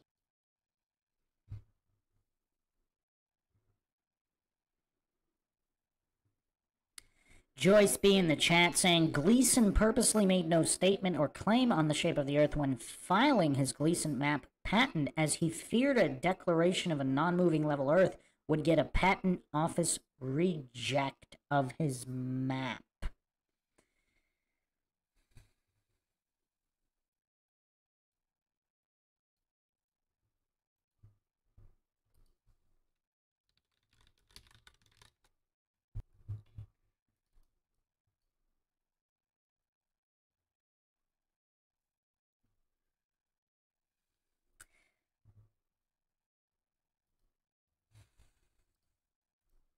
In the chat, people are asking to do a Latin to English translation of scientific.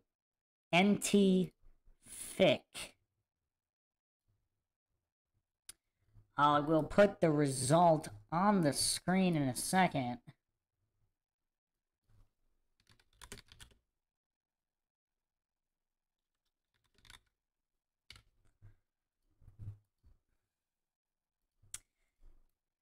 It must be coincidental.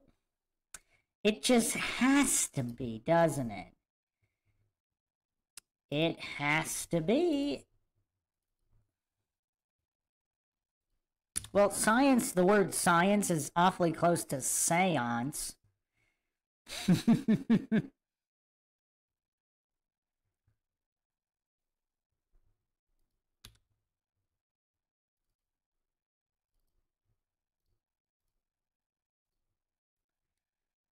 Here's the Latin to English translation of scientific. Know that it is fiction.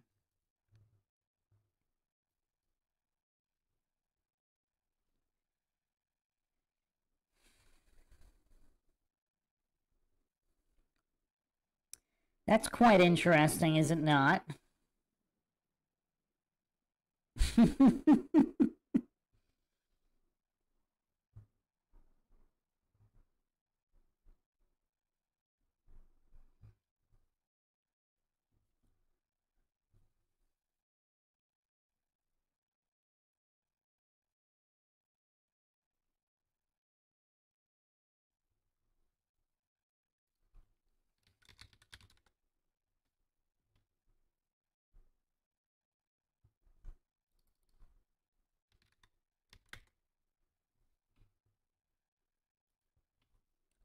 Yeah, I mean, we get into etymology quite often.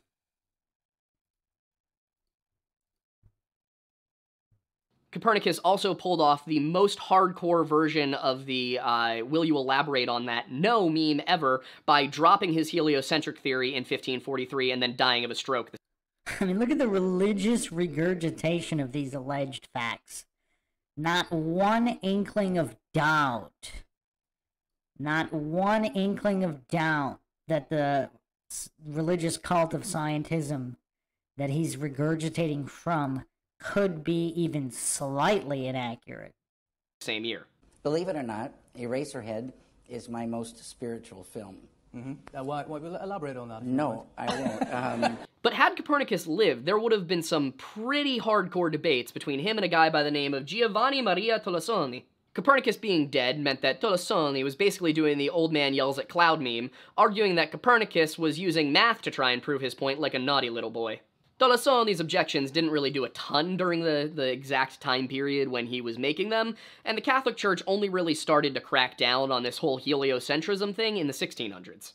And that's partially because in 1609, Johannes Kepler built upon the Copernican model by demonstrating that planets moved in elliptical orbits around the sun, among other things. Wait, how did he demonstrate that? Again, How?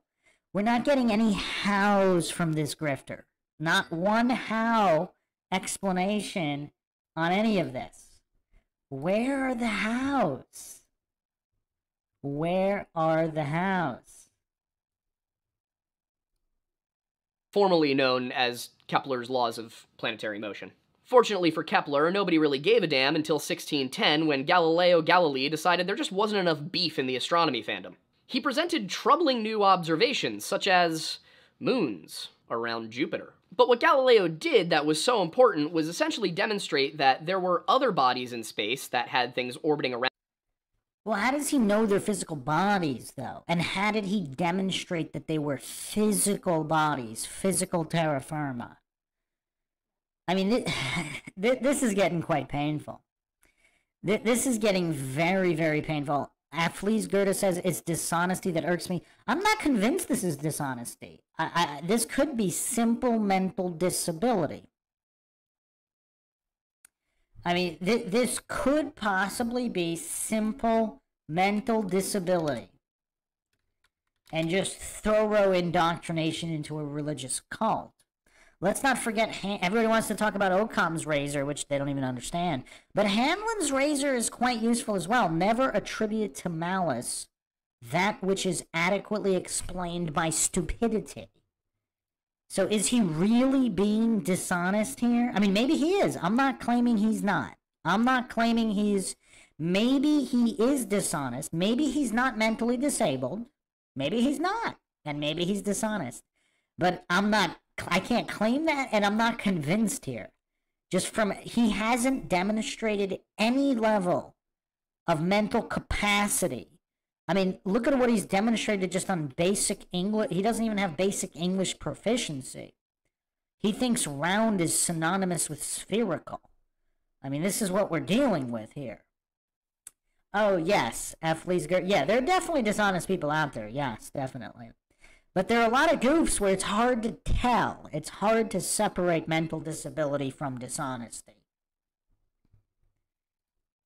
Around them, Jupiter had moons, and he also observed Venus orbiting the sun, which proved that things orbited stuff other than Earth. He also saw mountains on the moon. The Jesuits were immediately displeased with Galileo's arguments and findings, and they argued against him and or pretended to be.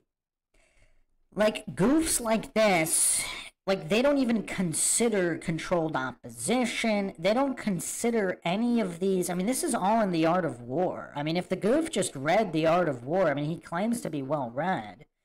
I mean, these tactics in the war on minds by oppressors, I mean, they're basic tactics. I mean, the playbook today is pretty much the same playbook it's always been.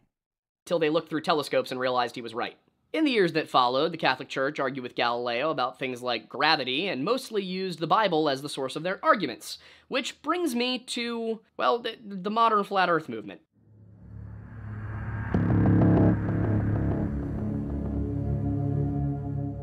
The world gradually began to accept that the Earth is a globe which orbits the sun during the 1700s, and by the industrial era, the prevailing theory was the one we are familiar with today. A small minority, however, held on to the belief.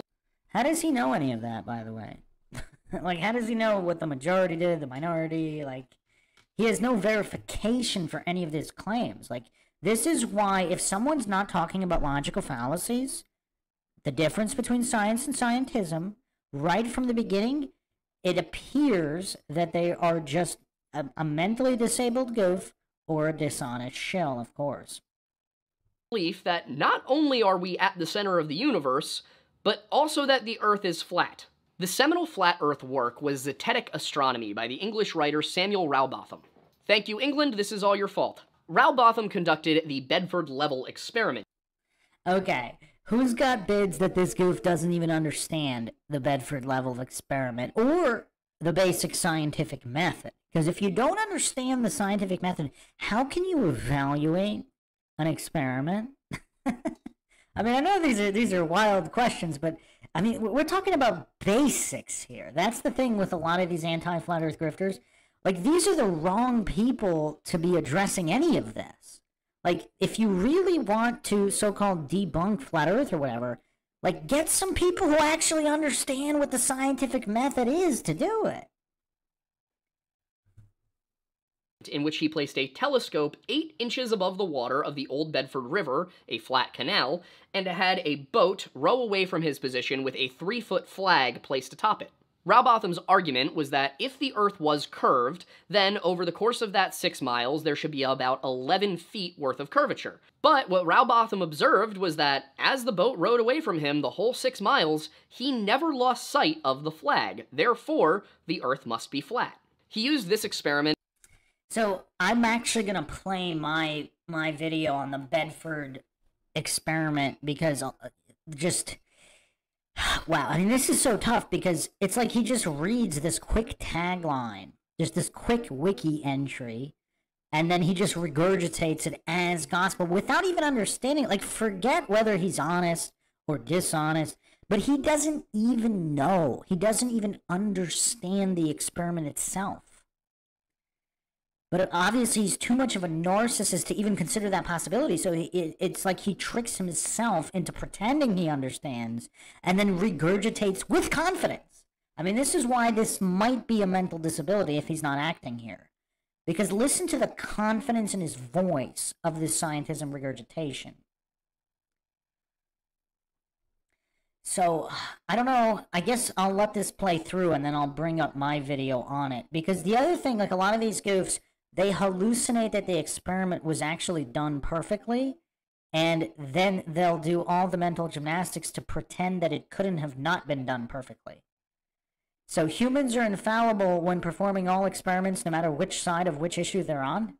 I mean, just the level of goofery here. I mean, it's just absolutely mind-boggling. Mind-shocking, if you will. Along with some scriptural arguments, to write several works, I won't call them books because they're not all books, but several works between the years of 1849 and 1865. These works included Zetetic Astronomy, Earth Not a Globe, and The Inconsistency of Modern Astronomy and Its Opposition to the Scriptures. And his cosmology is likely very recognizable, an early version of the map used most commonly by flat earthers today. In his work, he presents the Earth as a flat disk with the North Pole at its center and an ice wall surrounding the outer edges, with the sun, moon, and stars only... Actually, I'll go over Bedford right now because I think it'll be interesting, because I think he's going to go back to it in a second. So let me bring it up right now so that way, you know, people in the chat who are not familiar with the experiment, we can go over the exact nature of the experiment and all the variables in the experiment.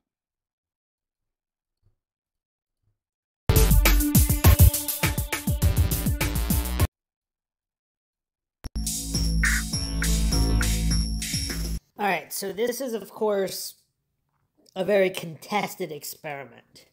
Obviously, there's a lot of problems with it because it was not carried out the same way in every instance.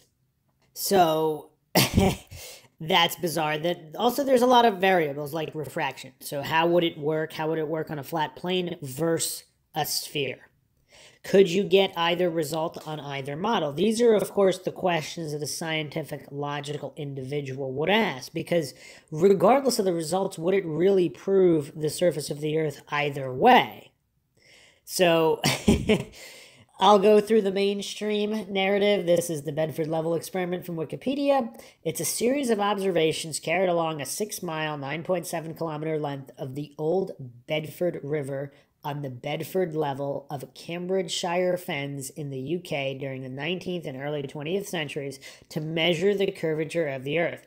Samuel Burley Rowbotham, who conducted the first observations starting in 1838, claimed he had proven the Earth to be flat.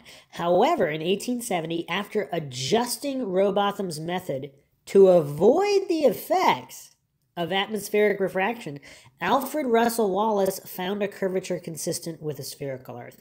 Now, here's the other thing. Both sides of this so-called debate claim refraction in their favor, regardless of what the result. So if the result matches or doesn't matches, they use refraction as an excuse to match their faith-based belief system. It's quite bizarre and unscientific. But anyway, okay. So the Bedford level, at the point chosen for all the experiments, the river is a slow-flowing drainage canal running in an uninterrupted straight line for a 6-mile stretch to the northeast of the village of Welney. This makes it an ideal location to directly measure the curvature of the Earth, as Robotham wrote in Zetetic Astronomy. If the Earth is a globe and is 25,000 English statute miles in circumference, the surface of all standing water must have a certain degree of convexity.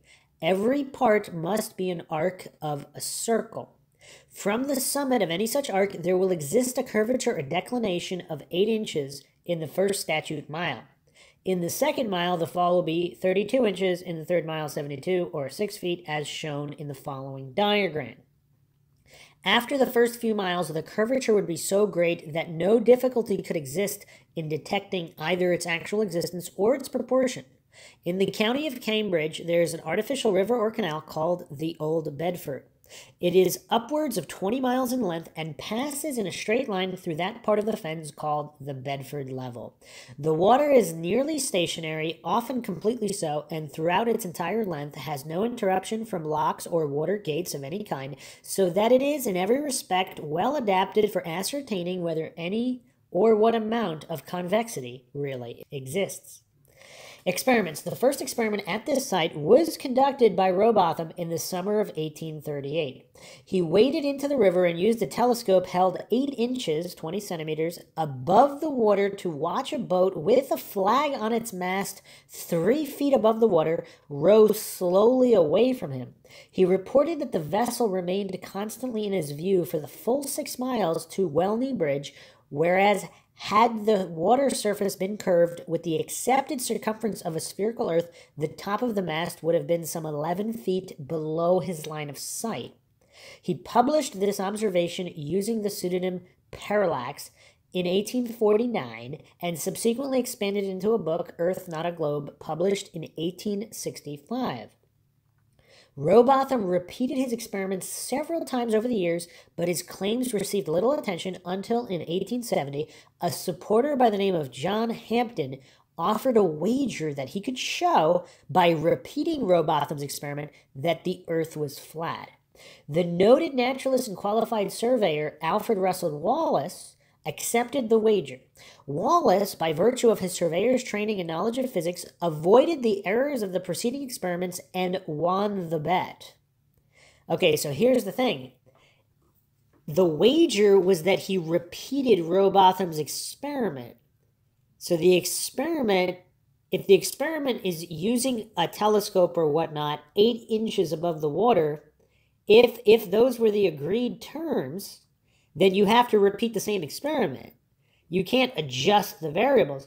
Now, again, that's separate from whether the Earth is a globe or flat. I'm just saying, if that was the wager. Do we have the exact agreed terms of the wager and whether or not someone cheated? And I'll go into that next. Obviously, Schirmer's either completely clueless about this or he was intellectually dishonest in presenting this information because it didn't match what he wanted to get across. And intellectual dishonesty is, of course, a huge, huge problem. So, okay, the crucial steps to avoid the errors, according to this Wikipedia, some people would call this cheating if you change the factors, right? Like, if you change the variables, you're not replicating the experiment exactly, right? But anyway, this is what it said. The crucial steps were to, 1, set a sight line 13 feet above the water, and thereby reduce the effects of atmospheric refraction, and 2, add a pole in the middle that can be used to see the bump caused by the curvature of the Earth between the 2 endpoints. Despite Hampden initially refusing to accept the demonstration, Wallace was awarded the bet by the referee, editor of The Field sports magazine. So here's the other thing, though. Did Hampden, who decided on the referee? Was the referee an establishment fella? Or was he truly neutral and impartial? And how did they verify that, for example, the middle pole was not offset? Or whatever. I mean, to know that they weren't that someone didn't cheat. Anyway, continuing on here, Hampden subsequently published a pamphlet alleging that Wallace had cheated and sued for his money. Several protracted court cases ensued, with the result that Hampden was imprisoned for threatening to kill Wallace. Once again, is this I mean, yeah, whether someone threatened to kill someone or not, or even killed them or not, The science is neutral and people's emotions have nothing to do with the scientific veracity of this experiment, which is, of course, what we should be focusing on. So he threatened to kill Wallace and also sued him for libel, or he was imprisoned for threatening to kill Wallace and for libel. The same court ruled that the wager had been invalid because Hampton retracted the bet and required that Wallace return the money to Hampton. Wallace, who had been unaware of Rowbotham's earlier experiments, was criticized by his peers for his injudicious involvement in a bet to decide the most fundamental and established of scientific facts. So, of course, real science is always open to review and criticism. Religion, scientism, on the other hand, is not. It had very fixed beliefs, they cannot be wrong. They're viewed as religious dogma. So again, very important to keep the definitions of scientism and science in mind when discussing these subjects. So it is very bizarre here to determine who cheated, and he said he never got the money, but according to this wiki, he did get the money.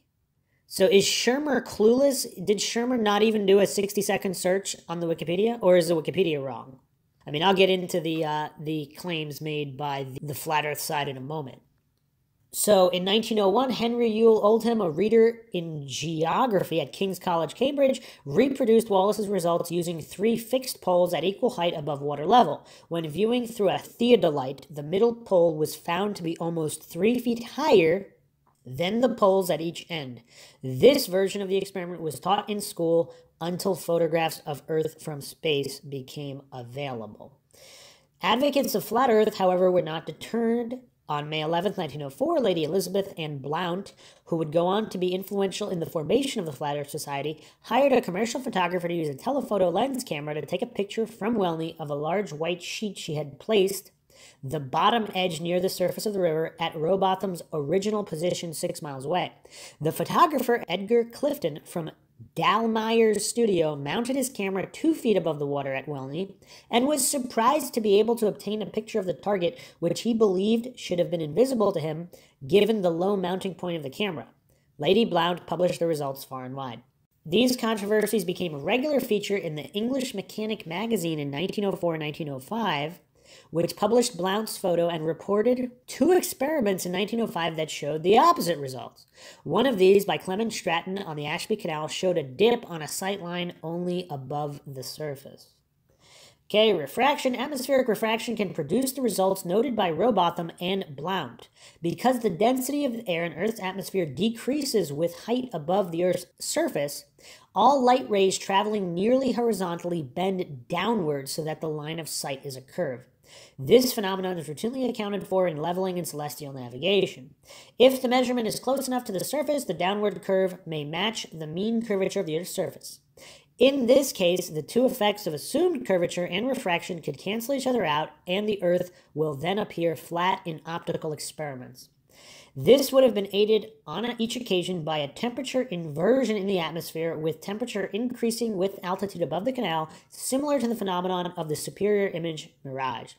Temperature inversions like this are common. An increase in air temperature or lapse rate of 0.11 degrees Celsius per meter of altitude would create an illusion of a flat canal, and all optical measurements made near ground level would be consistent with a completely flat surface. If the lapse rate were higher than this, temperature increasing with height at a greater rate, all optical observations would be consistent with a concave surface, a bowl-shaped Earth. Under average conditions, optical measurements are consistent with a spherical Earth approximately 15% less curved than its true diameter. Repetition of the atmospheric conditions required for each of these many observations is not likely, and warm days over still water can produce favorable conditions. All right, so here's the real takeaway here. There are always other variables. So if the Earth is flat, atmospheric conditions, human perspective, could account for ships appearing to go over the horizon. Similarly, if the Earth is a globe, 25,000 miles in circumference, the true curvature amount might not be seen, and what appears, so the true horizon is actually higher than the horizon that you see, again, due to atmospheric distortion, temperature, atmospheric conditions, all of these things. So the true horizon is higher than the horizon that you see. Again, I keep bringing up convergence. Train tracks appear to touch. That doesn't mean they touch, and no, that has nothing to do with the shape of the Earth. That's the human eye and atmospheric conditions. So the real takeaway here is that things can appear to look a certain way even if that is not representative of physical reality. So does this experiment truly prove anything either way? That's the real question here. If you're being objective and logical and truly scientific and skeptical of both models, and if you're trying to single out variables and how they affect results. So it's no surprise that objects far on the horizon will bleed into the horizon, so to speak, again, depending on all of these other factors. Okay, so now that we actually have the real story of the Robotham experiment, or whatever, the Bedford experiment that was replicated. So sometimes it's replicated, and you can see the markers where they're supposedly would be within a flat Earth, and sometimes you can't. It's almost as if the temperature fluctuations affect what you can see. I mean, this is so shocking. But these goofs like Lore Lodge, they're so utterly clueless. They can't even spend, I mean, that was what, a 10-minute video? They can't spend 10 minutes researching how this experiment was done. How? Then there also could have been compromised referees in placing those markers to see which marker is higher or lower in the Bedford experiment. So is this really a good experiment? Especially if you get different results under different conditions. So how would that prove either model? But this goof can only regurgitate that it only proved a globe Earth, even if the results were replicated each and every time, which they weren't. You have the possibility of paid off referees because money's involved. I mean, humans are fallible and corrupt. What a shocker. And you have the issue of all of these other atmospheric conditions. Only a few thousand miles overhead. If I remember correctly, because I neglected to write it down, he said the sun and moon were 3,000 miles overhead, and the stars were 3,100 miles overhead. At this point, you may be wondering, well, is it possible that Rowbotham was a con man, that he was saying all of this to publish books to the feeble-minded or something like that? But I must tell you, Rowbotham was a man of impeccable character. This is a man who chose to go out of his way and provide charity by taking in a 15-year-old girl as his wife. I mean, this is a man who responded to the question of why do ship's holes vanish before their masts. I mean, this guy's going full ad hom. He's kind of going full vegetable here already. I mean, he's going full vegetable.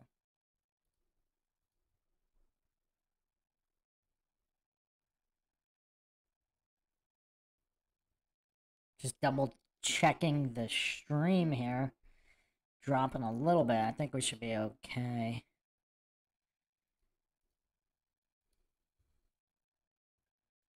They go over the horizon by literally running away from his own lecture, allegedly. Allegedly. Rowbotham's suggestions, his writings, didn't really attract that much attention until 1870, when a man, a supporter of his by the name of John Hamden, put out an open wager to anyone who could prove the Earth is curved. The exact details of the wager seem to have been obscured by... Not really. I just went over them. ...by time, but in some way it seems that this was likely... you had to use water, I guess. In any case, the British scientist Alfred Russel Wallace accepted, but he used a slightly different experiment. He took two poles and placed them so that the tops were 13 feet above the water level, 6 miles apart from one another. And who verified that again? He then went to a nearby bridge and set up a telescope that was also at 13 feet above the water level. Again, once again, ignoring all of the temperature variables. And looked out at the two poles, and what he saw was that the pole further away from him appeared lower, since the tops of both poles appeared. lower. Again, due to the temperature differentials. Poles were at the exact same height. Again, how does he know they were at the exact same height? Who checked them?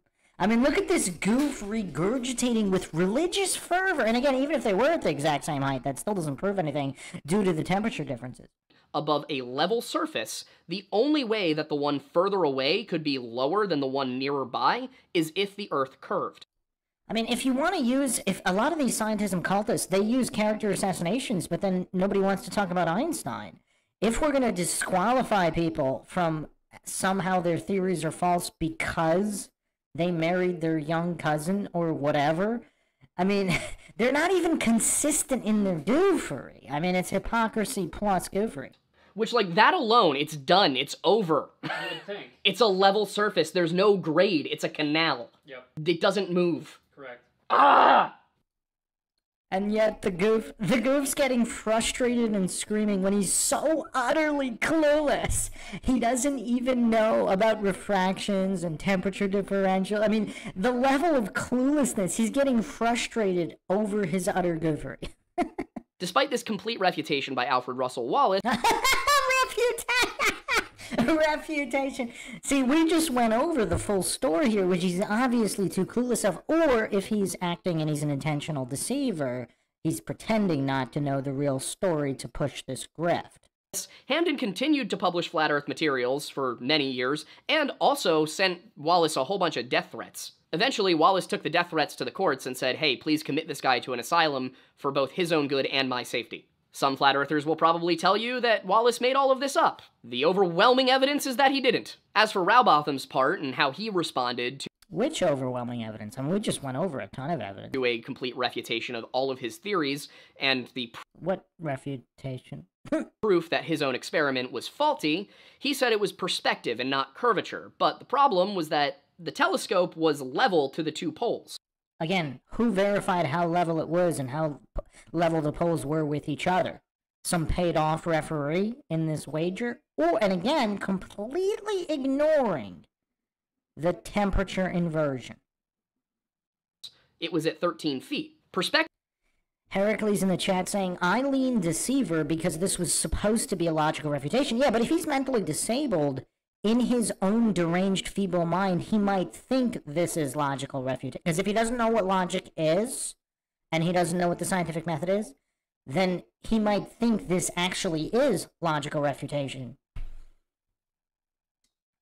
It would only take account in this instance if the top of the poles were higher than the telescope. Now, for the scientific community of the late 1800s, Wallace's experiment was all they really needed.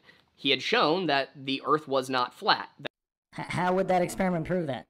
Do I need to play it again? I mean, here's the other thing. Would this goof even comprehend any of the actual variables of the experiment and the temperature inversion? I mean, it seems like he might not have the mental capacity. Even if someone sat him down, you know, he might not have the mental capacity to even comprehend that.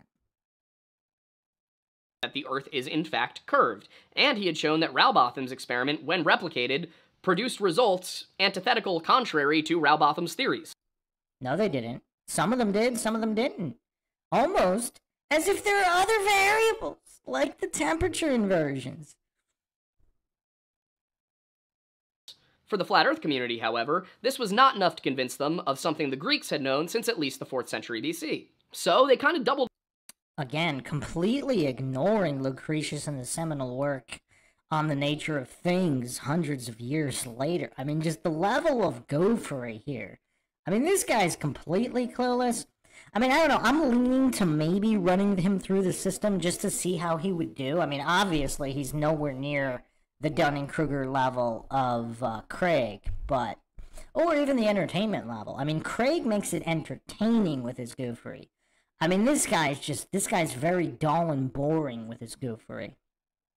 I mean, we even have to censor just the level of soy here because it's just so off the charts. Down in 1893, a woman by the name of Lady Elizabeth Blunt, once again, an English person, founded the Universal Zetetic Society, and the Universal Zetetic Society published a Flat Earth magazine entitled The Earth Not a Globe Review. As with Rowbotham, she firmly believed that the Bible was explicitly in support of a flat Earth, her mission statement being propagation of knowledge related to natural cosmogony and confirmation of the Holy Scriptures based upon practical scientific investigation. Now, as you all may know, I'm something of an amateur biblical scholar myself. Is he really? Is he really? I mean, based on his performance thus far, who actually thinks he's going to actually bring up relevant verses, or he's going to cherry pick irrelevant verses? He's going to cherry pick irrelevant and out of context verses and attack those instead. That's a tough one. That's a tough one. So I thought this would probably be the best place to start with my analysis of their arguments.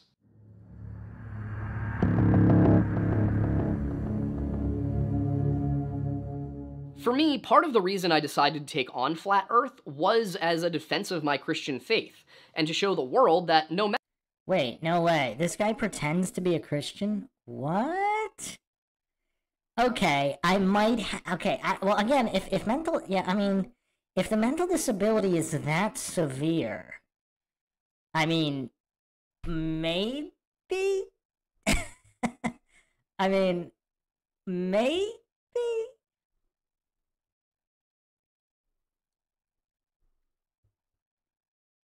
Justin Johnson in the chat, thanks for the appreciation and support.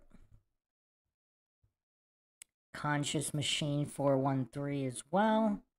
Joyce B saying, yes, Craig entertaining and Matt Walsh moon landing logic is off the chart hysterical. It is indeed. John Thor in the chat. I've actually carried out the Bedford level observations with friends back in 2016. We didn't see any bendy water. Yeah, I mean, I don't know if you just got here, John Thor, but I played my 12-minute clip on the Bedford experiment and addressing the different results in different experiments, the possibly paid-off referees that manipulated the polls, and, of course, the temperature inversions causing refraction and other atmospheric conditions that would give different results at different times, therefore clearly not proving either model, which this goof knows nothing about.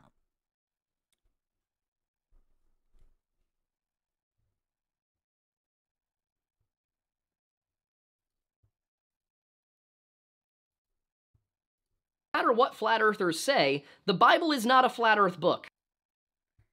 Interesting.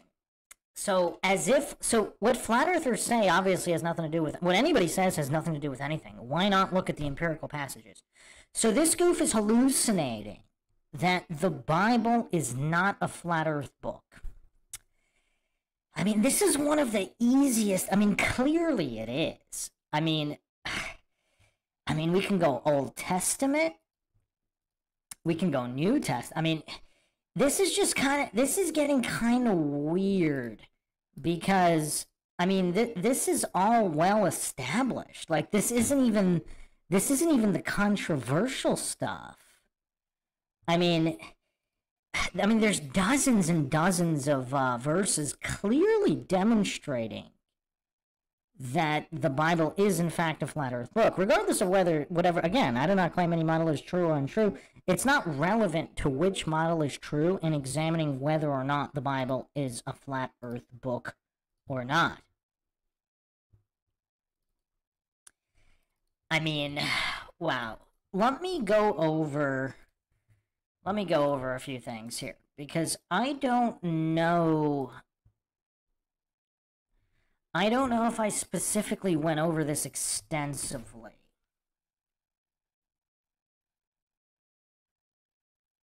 So Genesis 1:6-9, God said, let there be a dome in the middle of the water. Let it divide the water from the water. God made the dome and divided the water under the dome from the water above the dome. That is how it was. And God called the dome sky. So there was evening and there was morning, a second day. God said, let the water under the sky be gathered together into one place, and let dry land appear. And that is how it was. Genesis 1:6-9. So there's also 1:14 to 18. God said, "Let there be lights in the dome of the sky." Like, how is it a dome if it's a sphere?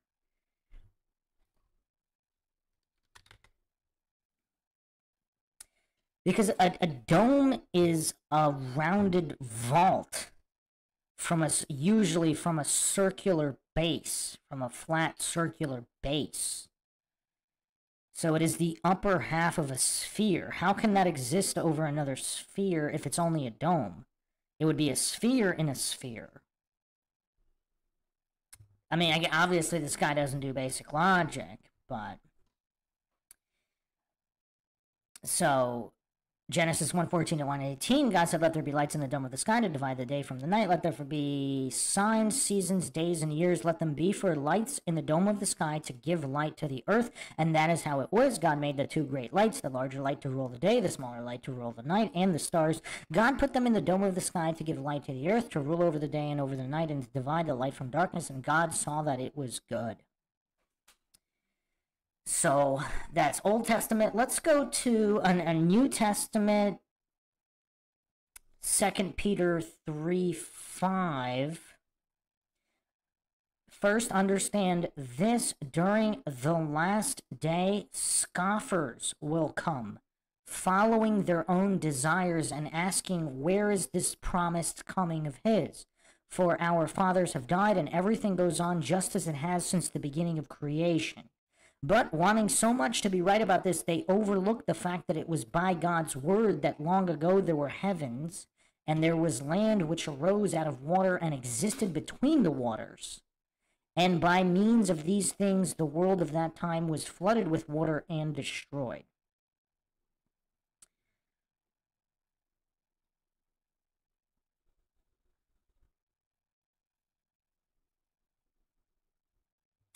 Then there's Job 38, 4 to 14. "Where were you when I founded the earth? Tell me, if you know so much. Do you know who determined its dimensions, or who stretched the measuring line across it?"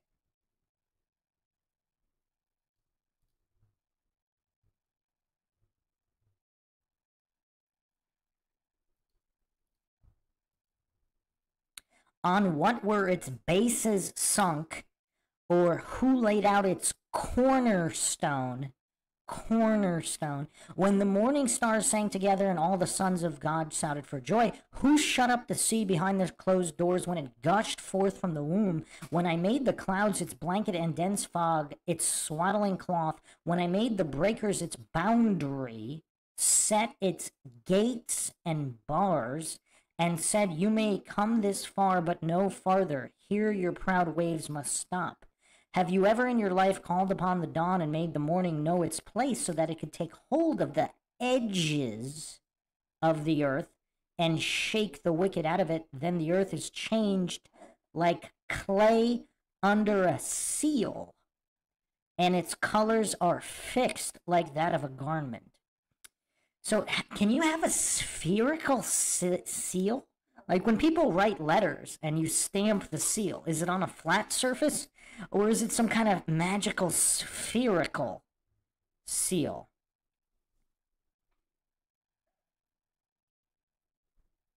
And obviously this also matches Babylonian cosmology and all these other cosmologies. There's obviously the famous one, Isaiah 40:22, the circle of the earth.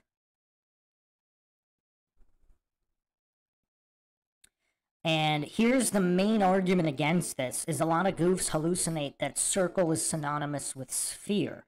It's clearly not, because the word for sphere is in Isaiah 22:18. He will surely violently turn and toss you like a ball into another country. So clearly, regardless of which translations, going back to the Hebrew, the Aramaic, or other countless ones, clearly there are two different words for a three-dimensional sphere and a circle like clay. A seal, clay and seal, circle, and then you also have this other word, which is ball, as in a three-dimensional sphere. Like, that's the main issue with a lot of these goofs hallucinating that the Bible's not a flat Earth book. I mean, clearly it is. I mean, I think what I'm guessing this goof is going to do, he's going to take some passages that nobody uses and try to show, like, he's not going to address any of the ones I went over, I think. Oh, yes, Joyce B., the world is established, it shall not be moved. That's a good point, too. I mean, I guess it could also be argued that that's geocentric sphere, but yes, that's definitely, there are many passages for that as well, and the foundations of the earth. How are you going to have foundations and pillars if it's moving? Unless it's some kind of, like, really crazy, insane, complicated system, in which case, why wasn't it explained as such? So, I mean, yeah, who thinks this guy actually knows anything about the Bible? Like, he claims to be a Christian, but, Now, obviously, regardless of what it says, that doesn't prove anything is true or untrue, but it's just weird. Like, he didn't get the scientism right. Is he gonna get the Christianity right?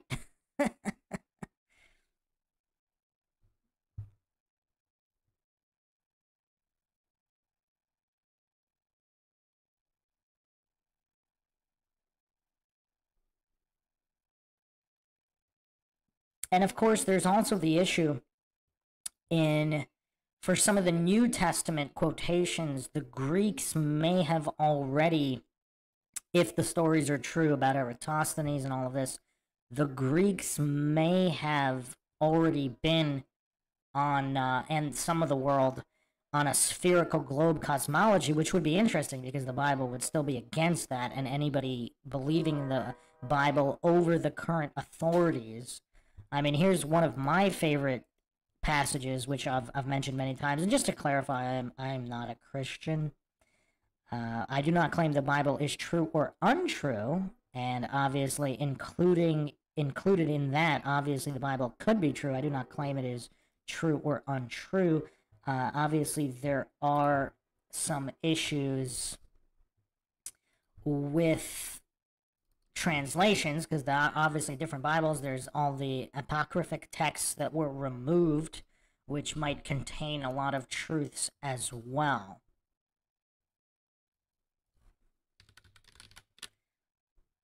But here is one of my favorite passages, which is very, very anti-statist, because a lot of goofs that pretend to be Christians that bootlick governments and authorities, I mean, obviously it's very anti-Bible, anti-Christian to do so.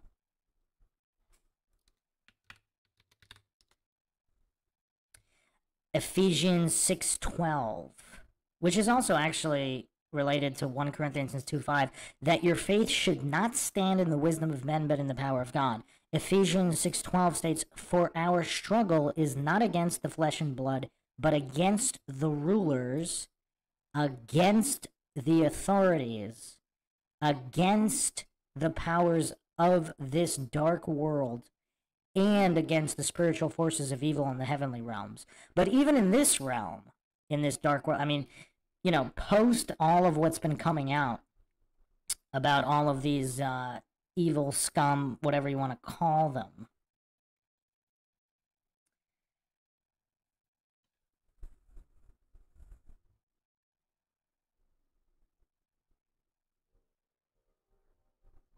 so those are two of my favorite passages. So clearly it's anti-scientism, anti-statism.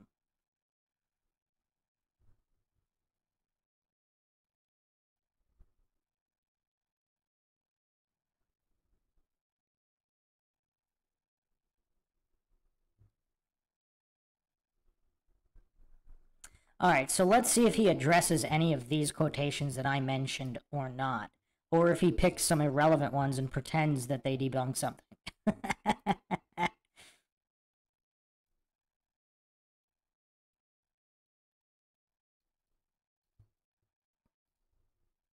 For those who may not know my background, I am a historian of the medieval era by training, and as a result, I've read a lot of the philosophic and religious texts of late antiquity and the Middle Ages.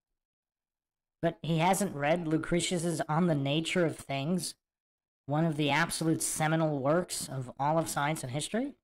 What a goof! And one thing that is completely absent from almost all of them is any serious consideration or argument that the Earth is flat. Again, the goof is just not aware of Lucretius's On the Nature of Things. While there were a few Christian writers who claimed the Earth was flat, or that we just don't know the shape of the Earth, the greatest minds of the church totally rejected a flat Earth. Wow. So he's not talking about the Bible here. He's talking about the alleged greatest leaders of or experts of the church. So Matthew 7:15. Beware of false prophets which come to you in sheep's clothing, but inwardly they are ravening wolves. Actually, let's get into more of these false, because this goof thinks that if somebody's somehow touting themselves an expert, if someone is touting themselves an expert, that somehow has anything to do with the Bible itself. I mean, that's kind of weird. Like, the Bible says whatever it says, regardless of what church leaders, alleged church leaders say. 2 Peter 2:1, but there were also false prophets among the people, just as there will be false teachers among you. They will secretly introduce destructive heresies, even denying the sovereign Lord who brought them, bringing swift destructions on themselves. Anybody thinking Holly weird here? Secretly introduce destructive heresies. This is 2 Peter 2:1. 2 Peter 2:3, in their greed, these teachers will exploit you with fabricated stories. Let me repeat that again for all the scientism cultists. In their greed, these teachers will exploit you with fabricated stories. Their condemnation has long been hanging over them, and their destruction has not been sleeping. Ezekiel 22:28.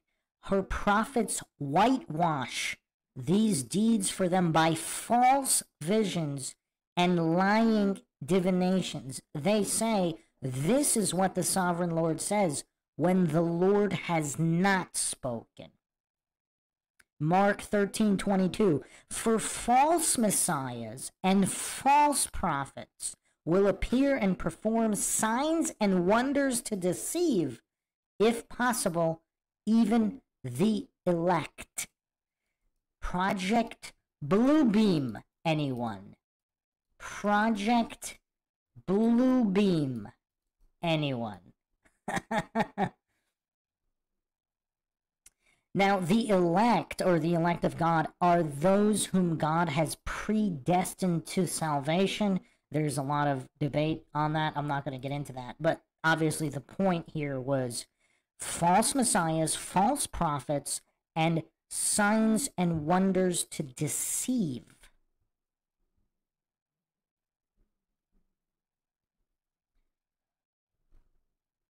Matthew 24:11, many false prophets will appear and deceive many people. I mean, this goof claims to be some kind of biblical scholar or I mean, the level of goof. I mean, this guy's worse than a child in Sunday school. I mean, this goof isn't even on a basic level to understand the absolute basics. I mean, I'm going to repeat 24:11 again. Many false prophets will appear and deceive many people. So he's trying to argue for this appeal to popularity fallacy where, all these church leaders and experts never claim flat earth. Well, I mean, this is all in line with what the Bible actually says.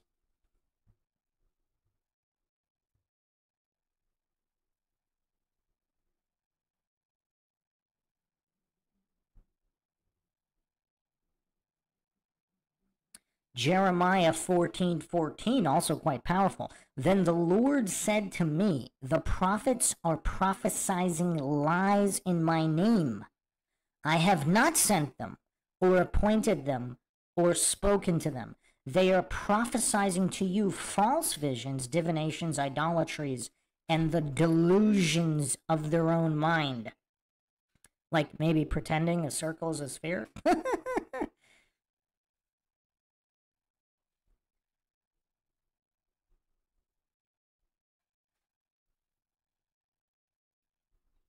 Romans 6:17 to 18, 16, 17 to 18. I urge you, brothers and sisters, to watch out for those who cause divisions and put obstacles in your way that are contrary to the teaching you have learned. Keep away from them. For such people are not serving our Lord Christ, but their own appetites. By smooth talk and flattery, they deceive the minds of naive people. I'm going to repeat that last part again. By smooth talk and flattery, they deceive the minds of naive people. Does that sound familiar? Anybody taking a look around the world today?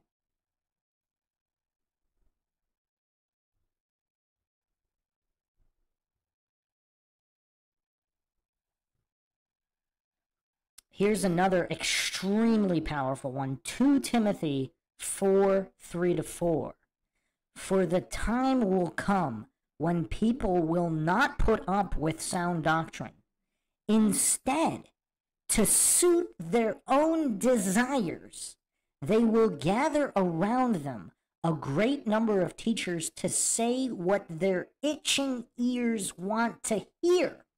They will turn their ears away from the truth and turn aside to myths. Again, are we pretending a circle's a sphere? I mean, the level of goofery here.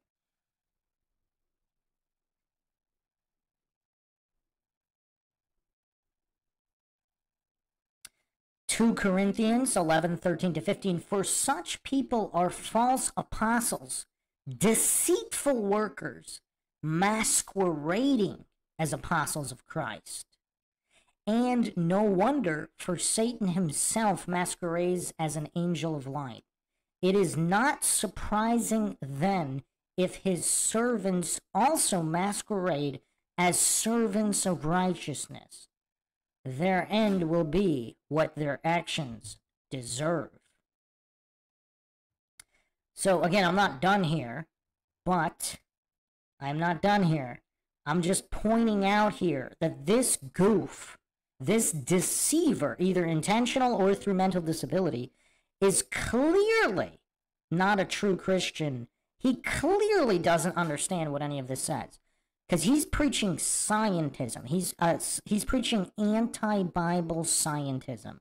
He is preaching anti-Christian, anti-Bible. Is this utterly clueless of these passages? I mean, this is kind of elementary level Sunday school, I believe. Mark 7:6-9, he replied, Isaiah was right when he prophesied about you hypocrites. As it is written, these people honor me with their lips, but their hearts are far from me. Again, is this dead accurate about this Lower Lodge goof? Let me repeat that last one again. Mark 7:6. These people honor me with their lips, but their hearts are far from me. 7. They worship me in vain. Their teachings are merely human rules. They have let go of the commands of God and are holding on to human traditions. And he continued, you have a fine way of setting aside the commands of God in order to observe your own traditions, like the tradition of scientism and pretending that history has to be as reported. by the powers that be. I mean, everything this Lore Lodge goof is doing is in direct violation of just about everything the Bible says. I mean, I'm just getting started with the passages here. I don't want to, go through the whole thing. But this guy's a supposed biblical scholar, a biblical historian, putting up his credentials on the screen, which is, of course, a credential logical fallacy. I mean, think about the level of insecurity he has. This is crazy. The level of insecurity this goof has, that he actually has to present his certification of his degree of indoctrination on the screen while preaching the complete opposite of what the Bible says.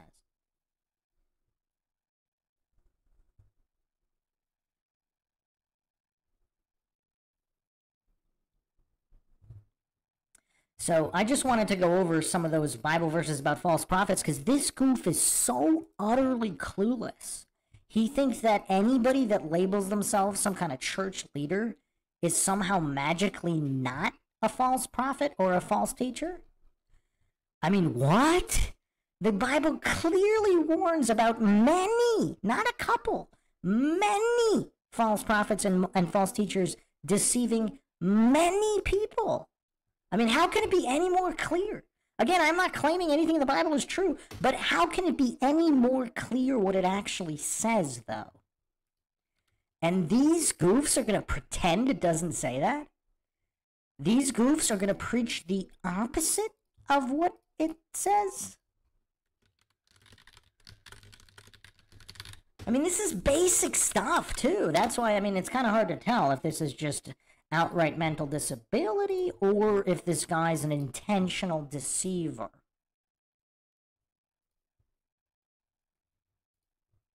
Perhaps the most famous and relevant example would be Thomas Aquinas, who, in his commentary on Aristotle's Physics, wrote, "The fact that the Earth is spherical is demonstrated by natural science by a natural method. It could furthermore be demonstrated in astronomy from the figure of the lunar eclipse, or from the fact that the same stars are not seen from every part of the Earth." And the agreement between Aquinas and Aristotle is not a retcon. It is not a response to changing scientific beliefs, because Augustine of Hippo said similar things. This goof is so utterly clueless, he doesn't even know what a genetic logical fallacy is. The goof is so utterly clueless. All he's doing is appealing to authority in genetic logical fallacies instead of actually looking at the arguments themselves, because here he's just talking about who made them, not why or how. In Augustine's 5th century literal commentary on Genesis, he refers to the Earth as a globe several times. He does this at least twice directly. And does any of this change what the Bible says, though? The level of goofery. I think I'm gonna have to put this through the logical analysis system. In Book 1, Chapter 25, and again in Book 10, Chapter 8, taken together with the many other works of late antiquity and the Middle Ages. Wait, so is he not going to actually go through the Bible? So he's going to go through people writing about the Bible not being a flat earth book, some of these false prophets, false teachers, but he's not going to actually look at the Bible? What? Or is he? If he is, why not get to it instead of just spamming fallacies? One can reasonably conclude that early Christians, who were surrounded on all sides by Greek philosophy, logic, and all of their other traditions, the Earth to be a sphere. And so, except for Lucretius and all the flat earth schools. So the question I had in approaching this segment is why, in the face of all of the evidence... What evidence? Do flat earthers still cite the Bible? Well, an early example of this argument can be found in Professor Orlando Ferguson's map of the square, yes, square, and stationary Earth, published in 1893. The map was an ad for a book he was selling for 25 cents, which he said would give you essentially all the secrets of the universe, and it said that there are 400 Bible verses which support the flat Earth and reject the globe theory. Located at the bottom of that map are a set of Bible verses, a series of examples of what he would be covering in his book. Each verse is implied to show that the Bible presents a flat Earth cosmology, but upon closer inspection, one will realize that all of them are being wildly misrepresented. I'm sure he's not going to represent anything, right? Or he's just pretending they're misrepresenting while he's being a false teacher. He first cites Exodus 17:12, specifically the clause reading, "And Moses' hands were steady until the sun went..." Yeah, who uses... Wait, the going down of the sun. Did I, obviously that wouldn't necessarily prove anything either way. That's why I didn't use that verse. Let's see if he's going to address any of the verses that I brought up, which are very, very clear, very, very explicit, and can't be misrepresented in any way. Down. He seems to be implying that because it is the sun that appears to move, then the sun must be rotating around or over top of. And again, this goof is so utterly clueless, he can't even separate geocentrism, the geocentric sphere, from the geocentric flat Earth. I mean, yeah, this level of goofer, this got rough. He actually opened not that badly, but this has gotten rough. And again, what does this prove about the shape? What does the sun prove about the shape of the Earth? I mean, again, so he's going to claim, because some guy used that verse, that somehow all the other verses are invalid. Is that his position? I mean, this cherry-picking, false dichotomy, false premise stack is out of control. Of the Earth, even though the sun going down can be fully explained using a heliocentric model. I don't know about fully, but even if it can be, how does that prove the Bible's not a flat Earth book? Because if there are multiple, let's grant that many things can be explained many different ways. How does that particular verse prove that the Bible isn't a flat Earth book? I mean, when you're dealing with this level of mental deficiency, like what? Yeah. And I want to point out that a lot of the argument here from the Bible is interpreting the Bible in one direction. Well, no, it's not, because the Bible clearly has words for ball. I mean, again, like, yeah, this is really, really tough. This is really, really tough because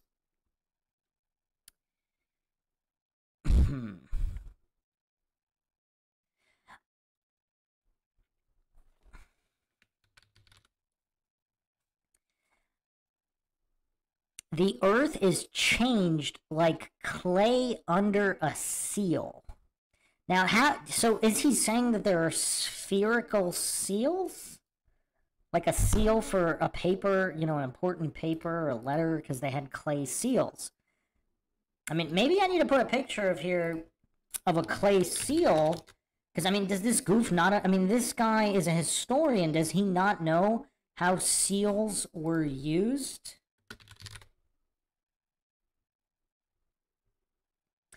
I mean, we can even look at an ancient seal. So this is how legal, this is straight from the Israel Museum here.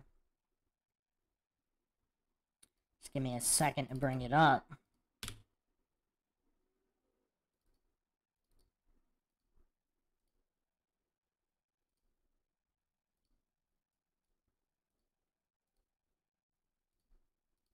So yeah, this is straight from the Israel Museum. It's dated to 605 BC.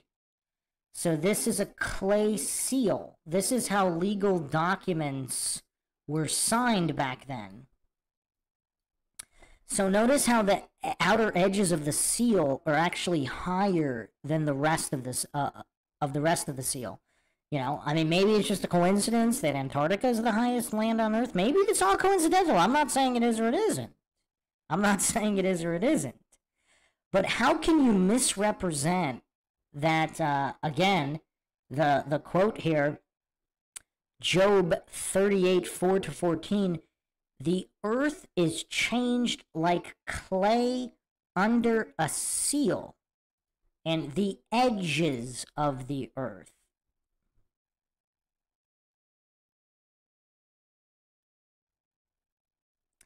I mean, is there any way to misrepresent this? Like, this goof's hallucinating that this is all out of context, but this is very specific, including a solid dome and everything.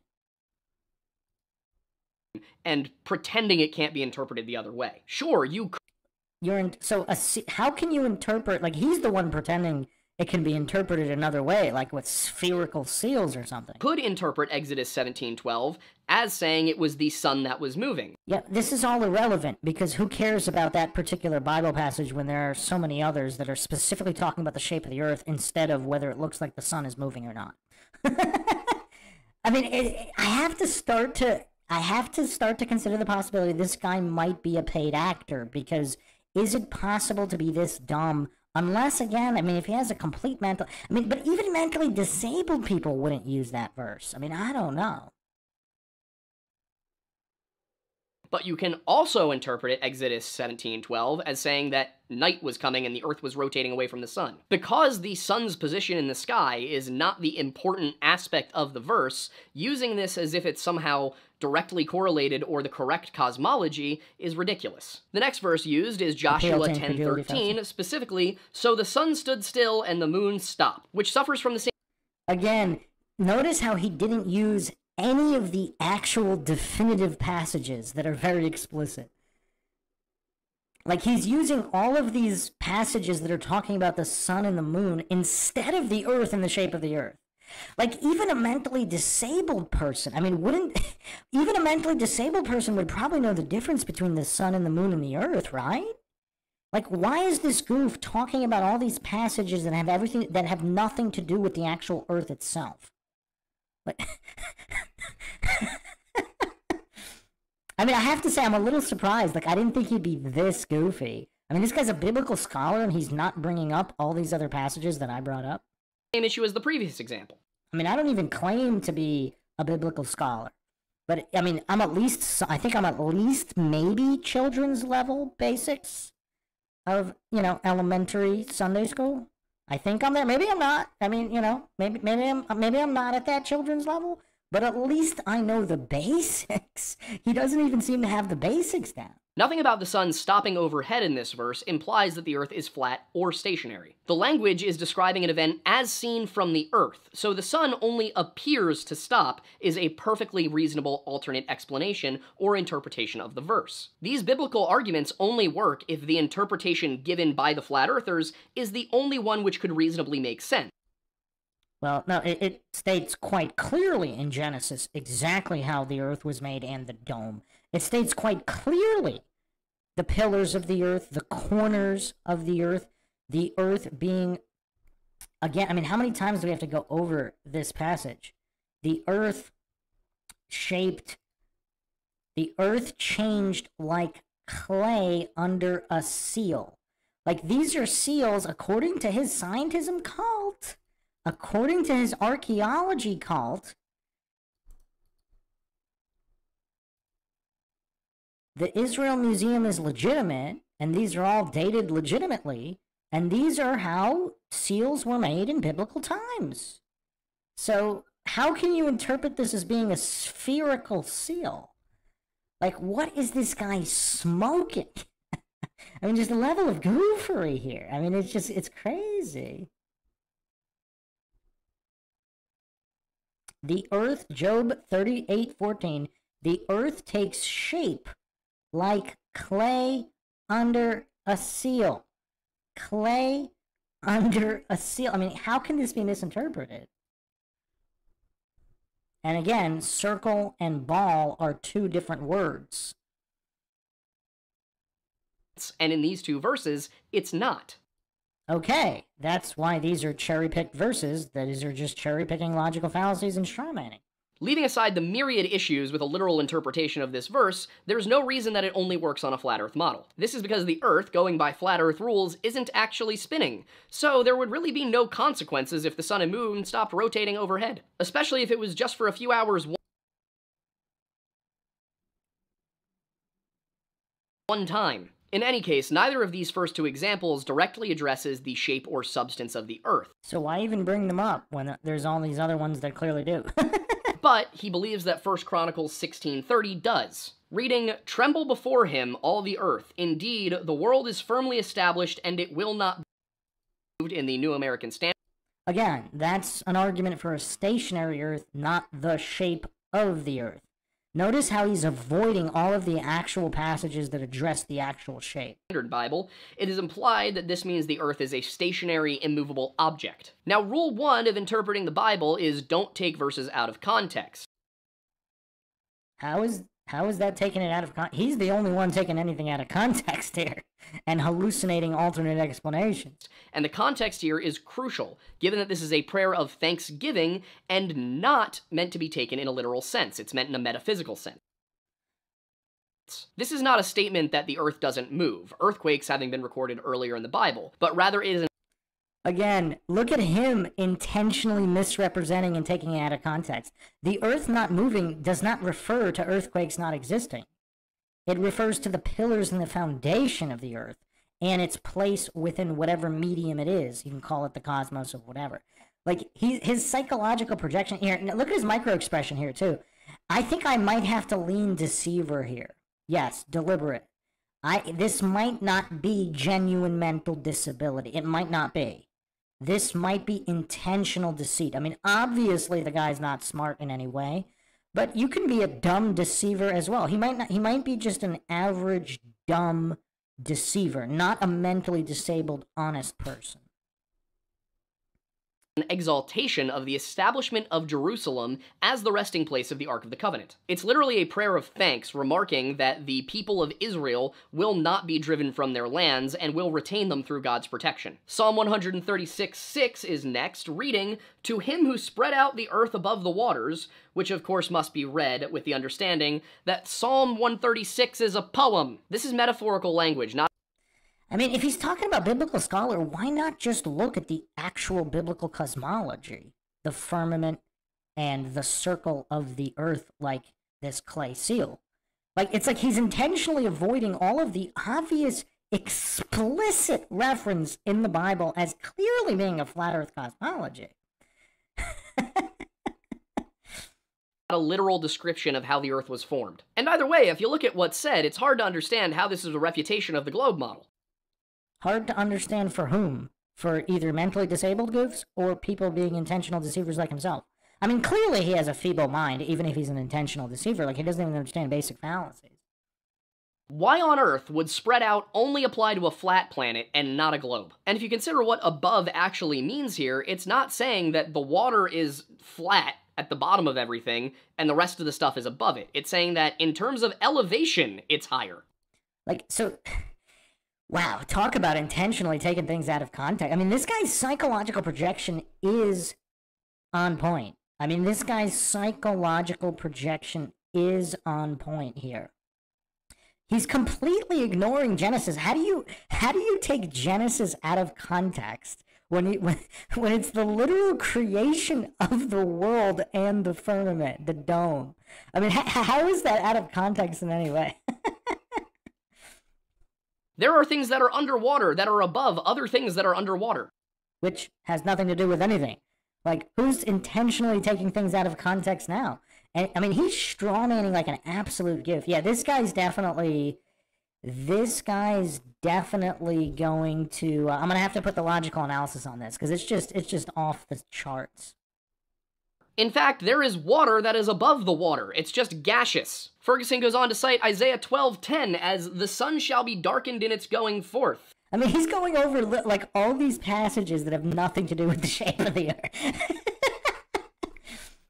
But Isaiah 12 only has 6 verses. He meant Isaiah 13:10, which is typically translated as, "For the stars of heaven and their constellations shall not give their light. The sun will be darkened in its going forth, and the moon shall not cause its light to shine." This is, of course, a prophecy and not a description of the cosmos. And what the prophecy is describing has absolutely nothing to do with cosmology.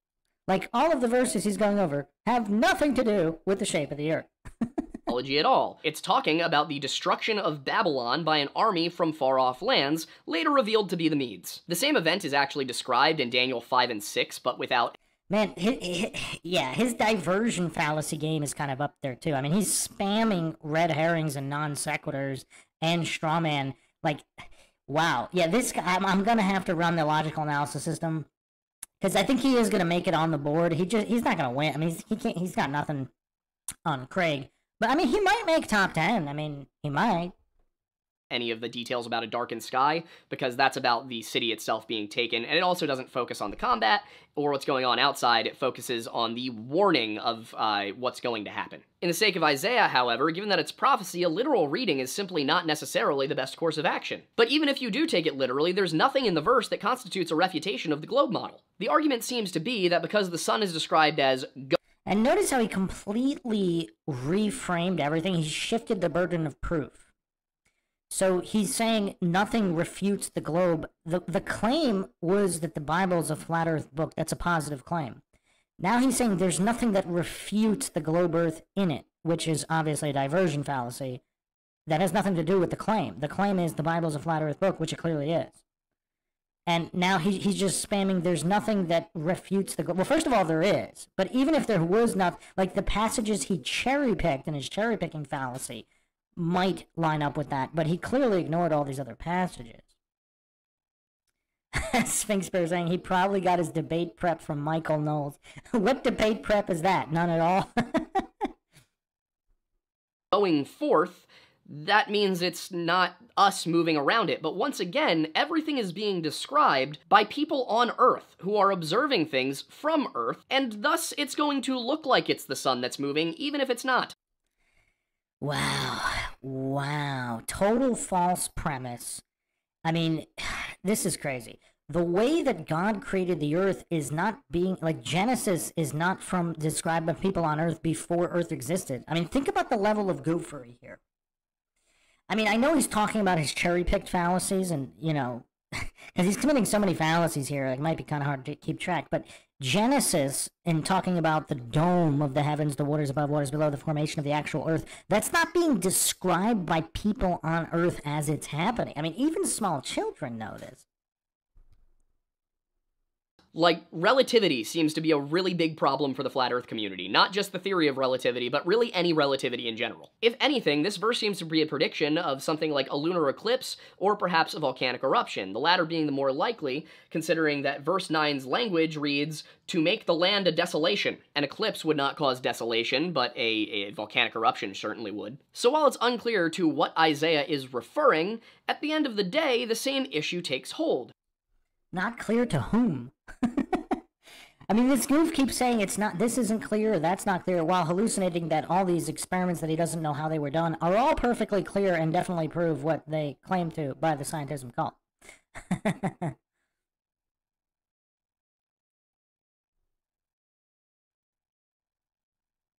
Wait, Prophet C. Lore Lodge debated Whitsitt?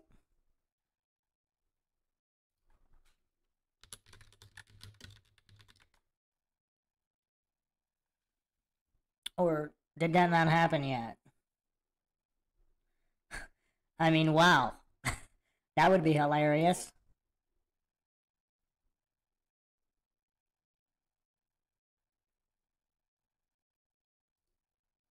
In no way is this exclusively possible on a flat Earth model. In fact, it can be explained in a way that doesn't even involve outer space if How does any of this prove that the Bible isn't a flat earth book? Because there was a positive claim that the Bible is a flat earth book, which it clearly is. We went over the verses. we go with volcanic plume. Following Isaiah 13:10, which I will remind you he cited as Isaiah 12:10, despite the fact that Isaiah only has 6 verses, he moves on to verse 11:12, in which he notes it makes reference to the 4 corners of the earth. Okay, this one's a little better. At least there's a reference to the earth, finally. Once again, in context, this is not a claim that the earth is flat or rectangular or stationary. Like chapter 13, this is part of a prophecy, and it can only be properly understood with the context given in chapters 1 through 10. In the first part of the book of Isaiah, Israel is being rebuked, both criticized and warned of a coming judgment. However, they're also given the promise that after they have been judged, they will be restored to greater glory than ever before. First, however, they will be scourged and scattered by Assyria, and then This guy's diversion. by Babylon, before finally a remnant would return, and they would inherit the kingdom. Chapter 11 specifically speaks of a period yet to come, when God will once again gather the children of Israel, Jacob, the line of Jacob, back to Judah. The language used, the 4 corners of the earth, follows the very specific mention of Assyria, Shinar, and Elam to the east, Pathros, Cush, and Egypt to the south, Hamath to the north, and the islands and coastlands to the west. This tells us that this is a metaphor for from all over the earth. Which, again, if the earth is flat, that would be from all over the earth. So how is this evidence of anything other than a flat earth? Rather than a literal description of the Earth's shape. And this is made crystal clear in the Hebrew, which directly translates as the four wings of the Earth, not the four corners. With these factors in mind... Wait, but it wasn't originally written in Hebrew. I'm not even going to bother fact-checking that, because even if that's true, what does the Aramaic say? I mean, what do the predating languages say? Because we know, again, that according to modern translations, you can go empirically verify this. Like, when I say we know, I only reference empirically verifiable information. Anybody can go check the King James Bible, and there is a different word for circle and ball. It's very plain to see that this verse in no way implies that the Earth is flat. What's clear is that it in no way implies that the Earth is a sphere, right? It in no way implies the Earth is a sphere. And why would it be four? If the Earth is a sphere, why would it be four? Why would it be four?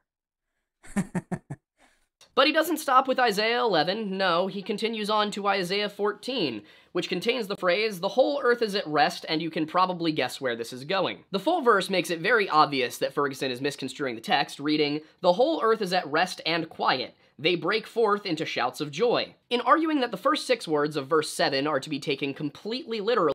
Oh, this is actually the only point he made that's actually true. At rest, as in non-turbulent. It is not referring to this. This is the first legitimate point he's made. Wow, okay. He finally made one. Wow, he's ahead of Craig, I guess. Ferguson is necessarily... But again, completely ignoring all of the explicit passages that clearly refer to the earth as stationary, with pillars, waters above, waters below, formed like clay under a seal. I even have an image from the Israel Museum on how seals in that time period were made. Implying that the juniper and cedar trees spoke out loud. This is because verse 8 reads, "Even the juniper trees rejoice over you, and the cedars of Lebanon, saying, since you have been laid low, no tree cutter comes up against us." What do you think, Aiden? Do you think the juniper and cedar trees were speaking with mouths? Only if the people that were looking at them speaking with mouths. Appeal to incredulity, appeal to humor, logical fallacy. I mean, this guy has nothing but faith and fallacy, faith and scientism, while being a clearly false teacher here.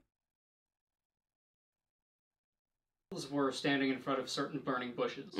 Once again, verse 7 is not a description of the Earth's shape, but part of a taunt to be taken up against Babylon after they are defeated by the Medes. In fact, that information, that this is a taunt against Babylon to be taken up when they are defeated by the Medes, is quite literally in the chapter, right before this. Isaiah is actually where most of Ferguson's quotes come from, with chapters 29, 30, 38, 40, 52, 54, and 58 also listed. Chapter 29 is actually the one brought up right after chapter 14, but it says nothing about the shape of the earth, and there's no actual quotation involved, so I can't track down what Ferguson meant.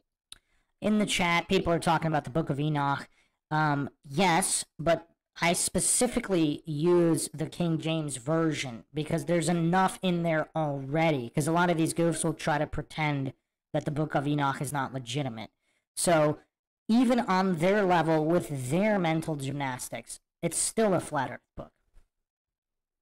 To quote. We've already seen that he tends to mislabel chapters, and that actually gets worse. But next up is Isaiah 31, which is presented... So because one guy mislabeled chapters, that means the Bible's not a flat earth book. I mean, the level of goofery on display here. I mean, this is crazy. "Woe to the rebellious children, saith the Lord, that take counsel but not..." So he's strawmanning and cherry-picking so hard here. So because a random guy mislabeled a couple of verses, that's why he's avoiding all of the explicit verses, like the plague here.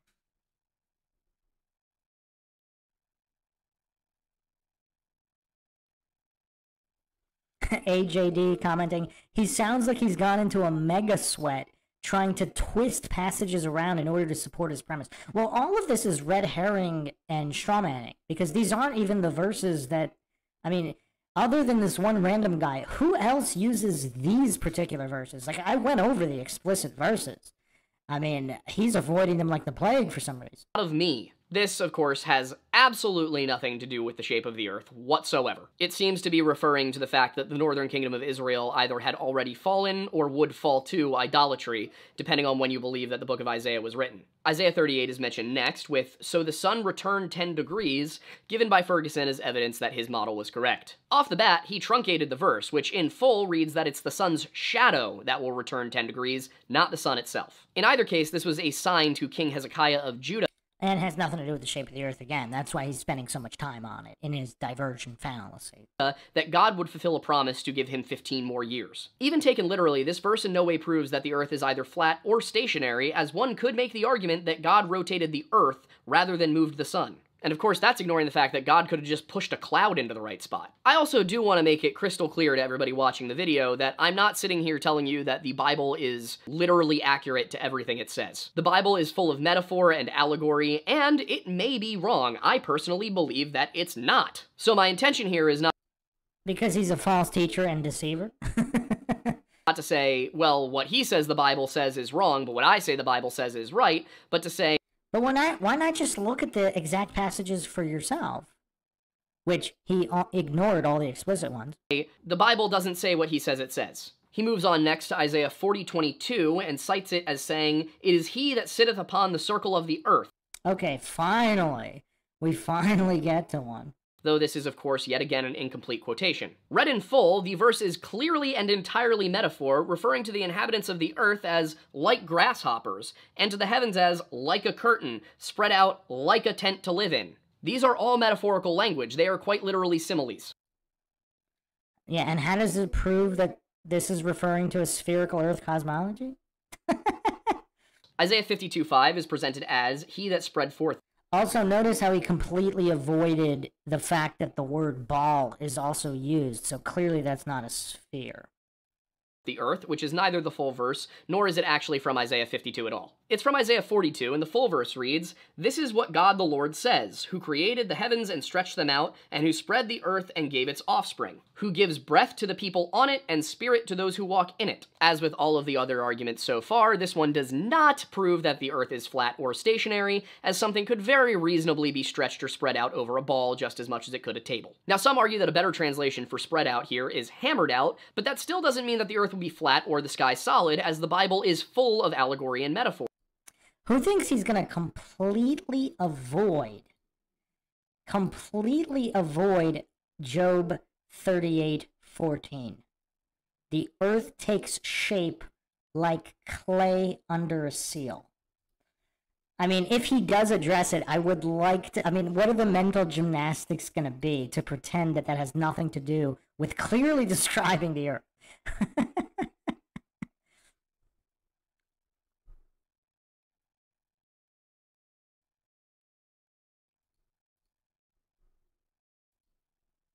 There is so much symbolic language in the Bible that it makes your head spin when you try to interpret it. Or, you know, a mentally deficient person's head spin, like himself. And he's so much of a narcissist, he can't even consider the possibility that it doesn't make other people's heads spin. Ferguson does not let that stop him, however, because he moves immediately on to Isaiah 54:24, presented as, "That spreadeth abroad the earth myself," and once again, Ferguson was off by a full 10 chapters. This is actually 44. The same issues present with the flat earth interpretation of Isaiah 42:5 are present with the interpretation of Isaiah 44:24. That being that this isn't something that is exclusively possible on a flat earth. Isaiah 58:13, which as you can probably expect is correctly 48:13, is read as, "My hand hath laid the foundation of the earth, and my right hand hath spread out the heavens. When I call to them, they stand together." Now, foundation of the earth could apply to quite a few different things, including the physical makeup of the geological layers of the planet. So there's really no reason, given the rest of the Bible, to say that this verse implies a flat stationary plane. We are finally set free from the book of Isaiah with a shift to Jeremiah 31:35, which is arguably the strongest point that he makes, in that the passage refers to the fixed order of the moon and stars for light by night. This is preceded by the statement that God made the sun for light by day, and followed by the claim that if this fixed order departs from me, God, then Israel will also cease to be a nation before me, God, forever. I'm actually not sure how this helps Ferguson's argument, because it would suggest that the sun, moon, and stars are stationary, and don't move at all, which his whole argument is that they do move. But another reading could simply be that all this is saying is that the sun, stars, and moon are fixed in order of their distance from Earth. Beyond that, the language certainly appears to be symbolic, and is typically interpreted to mean that so long as the sun, moon, and stars are in the sky, God will watch over his people. The final example given by Ferguson is Acts 2:20, which actually brings us into the New Testament. Ain't that swanky? So he's going to completely ignore Job. Okay. I guess. I mean, no surprise he ignores Genesis and Job, the most explicit in referencing flat Earth cosmology. Wow. I mean, I'm not surprised, obviously, because, you know, if he's just being deceptive here, I mean, even he might not be brave enough to perform I mean, are there even any mental gymnastics left to perform to explain away Genesis and Job?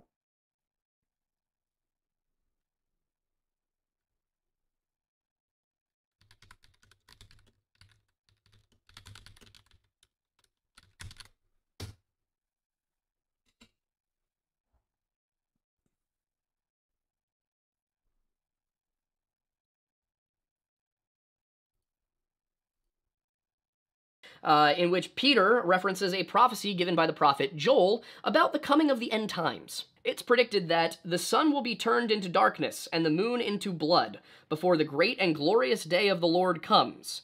But this, of course, is in the context of blood, fire, and vapor of smoke on the earth. Put together, much like in one of the verses we looked at earlier, this sounds a lot like a combination of a lunar eclipse and a volcanic eruption. And it sounds nothing at all like proof of a flat, stationary Earth. Why do I say it looks like a lunar eclipse and a volcanic eruption? Well, lunar eclipses make the moon appear to be red, and volcanic eruptions would certainly cause blood, fire, and vapor of smoke. And the ash would likely block out the sun, so the sun would be darkened. Alternatively, because if the ash were blocking out the sun, it would probably also block out the moon, another possibility would be that there's a solar eclipse, then a lunar eclipse, then a volcanic eruption, which, if that happened, I actually would assume where the end times were coming. I mean, the weekend before this video came out, there was a solar eclipse where absolutely nothing happened and everyone assumed the end times were coming. How does he know nothing happened? How does the goof know nothing happened anywhere in the world? I mean, obviously, we're not going to go into the Antarctica anomalies and all of that, but yeah, I mean, the goof just just magically knows nothing happened. Well, not everyone, but probably the same people who are mad at me for this video. As I previously stated, Ferguson was advertising a booklet which claimed that he had 400 Bible verses which, quote-unquote, condemned globe theory. But if these are the ones that he chose to use for his advertisement, I'm confident that the other 384 are no more convincing. As I investigated He's confident without checking. I mean, even a Sunday school elementary kid knows the Genesis verses of the firmament, waters above, waters below, pillars of the earth. I mean, this is crazy. I mean, the goof doesn't even know them offhand, and he's actually a Bible scholar?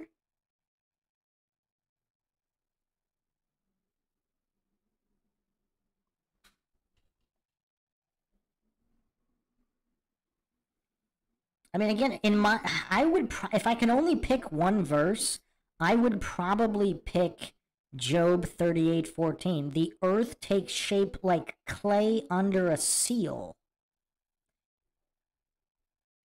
Its features stand out like those of a garment. Features, mountains, whatever. But look at the, that's because these are the seals that they used in biblical times, allegedly. The Israel Museum, all these other museums, even his own cult of scientism, his cult of archaeology, this cult of authority worship all supports that these are the seals used. So Antarctica is supposedly the highest landmass on Earth. Like, how does this not match? And this goof's not even going to go over this verse or any of the Genesis verses about the actual formation of the Earth, clearly matching flat Earth cosmology. I mean, it's not like it's debatable, like the Hebrew cosmology. It's not like it's debatable. I mean, it's agreed. Even the scientism cult agrees on it. The alleged biblical reasoning for a flat Earth, one question I had was, Why the sudden revival of a flat Earth cosmology 2 millennia after the Western world had left these beliefs behind? Wait, again, completely ignoring Lucretius? And hallucinating to know what was taught in between? As it turns out, much of the controversy of the 19th century was related to the conflict thesis, a belief held by some members of the scientific community that science and religion... And is he this utterly clueless? He doesn't even know about the debate of a geocentric spherical Earth versus a heliocentric spherical Earth? Is he this utterly clueless that he's ignorant of even the Michelson-Morley experiment and what it was seeking to prove, the ether versus no ether? Like, is he really this utterly clueless he didn't even spend 5 minutes researching this topic? Were fundamentally at odds with one another. The now overwhelmingly rejected conflict thesis really came into its own and was fully developed in the latter portion of the 19th century, but it began to coalesce in the earlier portion, and one example is the work of Jean-Antoine Letron. Letron, a French archaeologist, argued that the belief in a flat Earth was upheld by medieval churches, and that this was done out of a belief that the Bible says the Earth is flat. He expressed his criticisms in On the Cosmographical Ideas of the Church Fathers, in which he used the work of several Christian authors of late antiquity and the Middle Ages. The text, however, is riddled with inaccuracies and misrepresentations. Letron cites the 6th century Christian author Cosmas Indicoploistes and his work Christian Topography. I mean, again, with these appeals to authority. I mean, I think I just need to put this on the screen here. Let me just put this on the screen real quick. I mean, yeah, the level of gopher here, I mean, it's quite extreme. Quite extreme.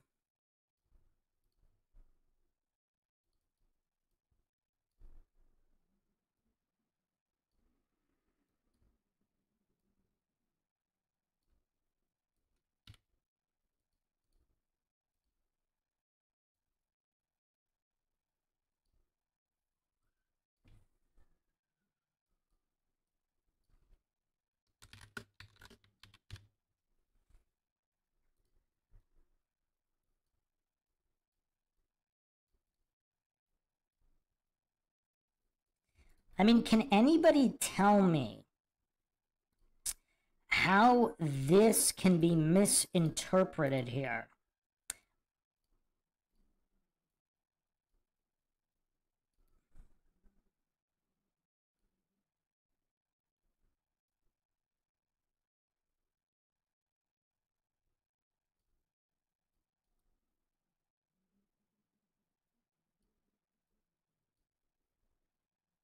I mean, I don't know.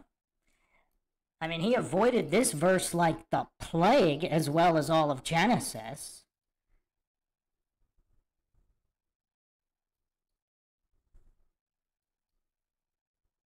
I mean, that's the thing that makes this so explicit is I mean, it's these clay seals. This is how important paperwork was signed. It's not some obscure reference. It's very, very literal. As evidence that the early church, that the medieval church even, believed in a flat earth. But the problem is, he fails to recognize that Christian topography was never really accepted by the church. It was never popular. In reality, Christian topography's flat... Really? Another appeal to popularity? Another appeal to authority? Another... Just any opportunity he has to ignore the false prophets and false teachers warned about in all of these verses in the Bible that I went over earlier. I mean, just wow. Wow. Flat Earth cosmology had very little impact on a church and people who, when educated, firmly believed that the Earth was a sphere. At this point in history, the real subject of debate, as I previously mentioned, was not the shape of the Earth, but its position in the universe. And in a very ironic twist, and whether or not the world spun. Letron actually criticizes Diodorus of Tarsus, Severus of Gabala, and Eusebius of Caesarea for claiming that there was a heaven beyond the heavens. What these men said was that Earth was surrounded by a lower heaven, which is visible, and that beyond that was another heaven, which was larger and not visible. Of course, they were right, considering that the atmosphere forms a visible blue sky above us, and then there is the vast expanse of space beyond it. It's also possible that they were even more right, and that they were talking about everything up through the mesosphere as being the actual visible heavens, and then everything from the mesosphere out into the exosphere being invisible heaven. Would all still be part of Earth's atmosphere, but visible and invisible. In looking at the works of... I like how he hallucinates that heavens must have something to do with atmosphere. Like, where did he pull that out of? Men like Latron, one could argue that the modern flat Earth movement developed as a response to anti-religious and anti-dogmatic efforts from the scientific community, but it's kind of hard to draw any direct Scientific or scientismic? connections between Latron and Rowbotham. You know, I don't know that Rowbotham ever read Latron, and that's what brings us to the modern contemporary flat Earth movement. Yeah, the goof, I like how the goof completely ignored all of the explicit Bible passages. I'll list them all real quick again for those listening. Genesis 1:6-9, let there be a dome in the middle of the water, let it divide the water from the water. God made the dome and divided the water under the dome from the water above the dome. That is how it was, and God called the dome sky. And again, there's no out of context here. There's no people on earth describing what they saw. This was before the earth existed.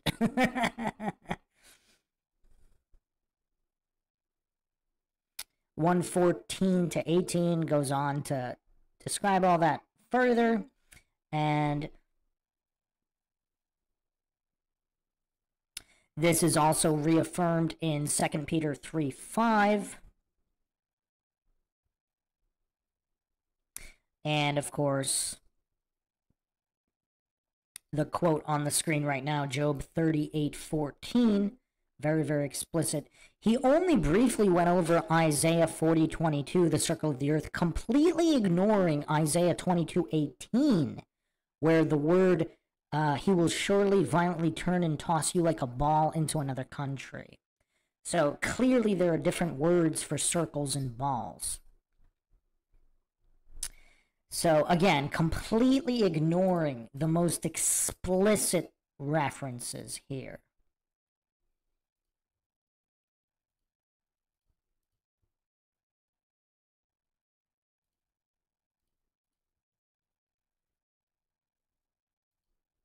Or the fact that Hebrew cosmology is not really disputed by anybody.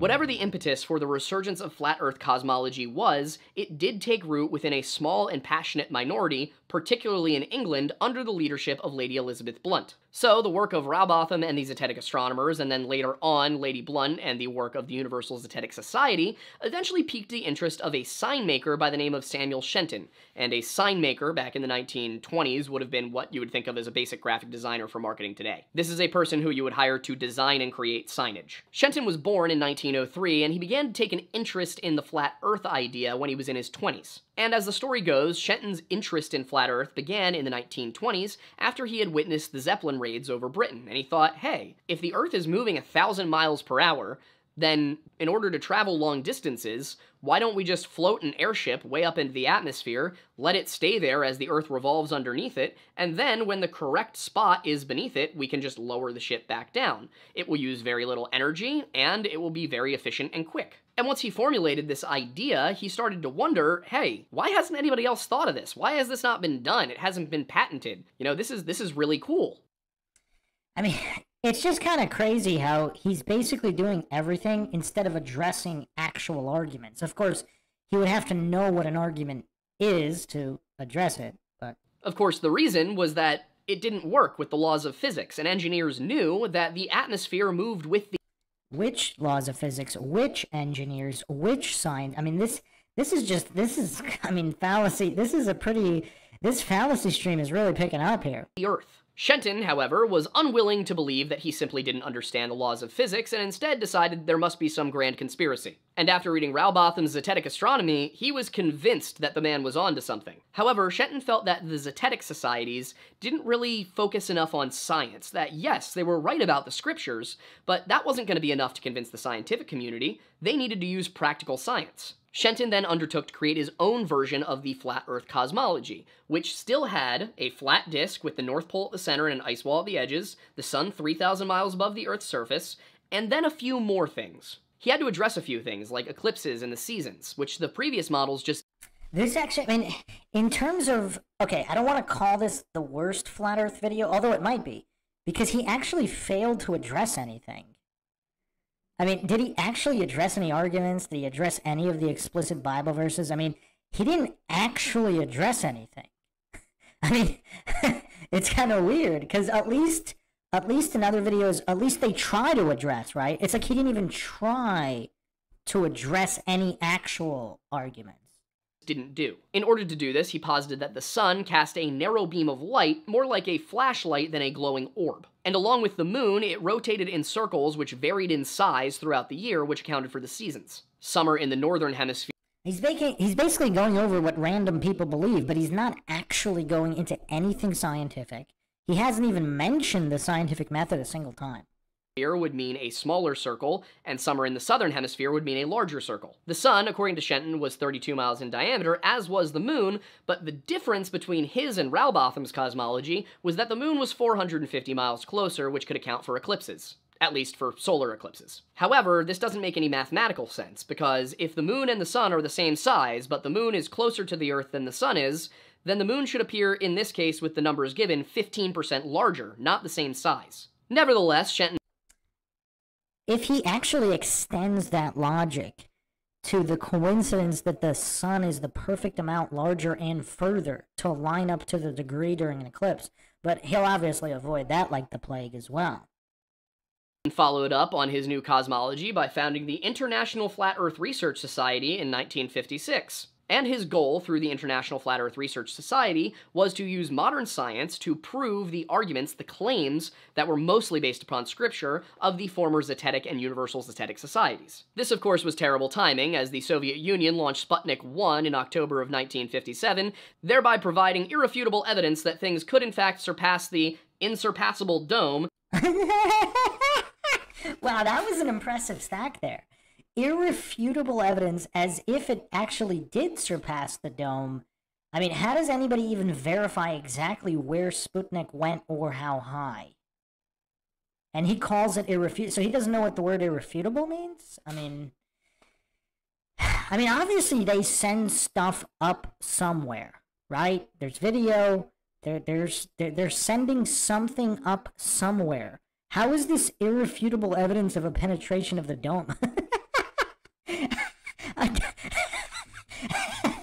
I mean, wow, this guy's going full vegetable.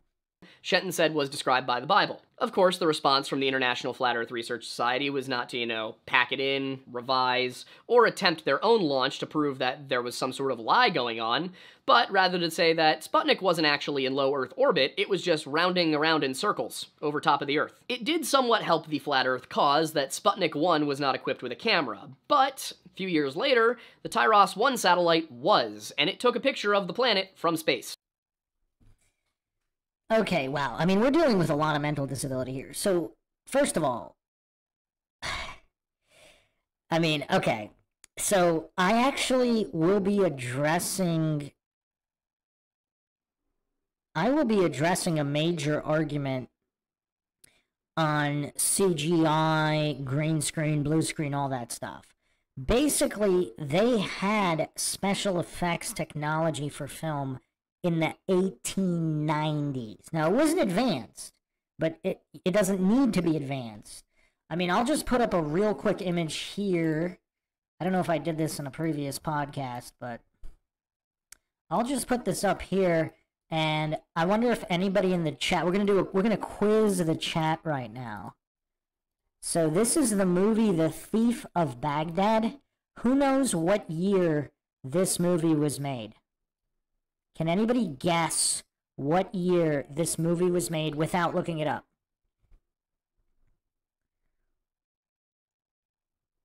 this movie with far greater technology than this random.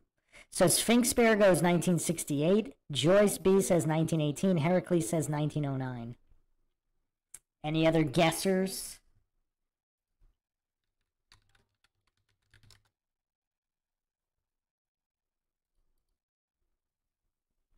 It was actually 1940, and it was the first official use of green screen. Justin Johnson said 38. I'm guessing it might have been filmed in 38, 39. I don't know how long it took them to film it. It was released in 1940. So, it was released in 1940. So, well before the moon missions. I mean, well before. And this is probably the most impressive use, because obviously they actually had it. They had inferior technologies and airbrushing where they had to airbrush frame by frame. So obviously, if you're talking photos, I mean, you know, obviously photos were being touched up, you know, well in the past. But a lot of goofs hallucinate that they didn't have the technology to fake the moon missions because they didn't have any kind of CGI. You don't need computer-generated images to have green screen film technology. The Thief of Baghdad is the name of the movie.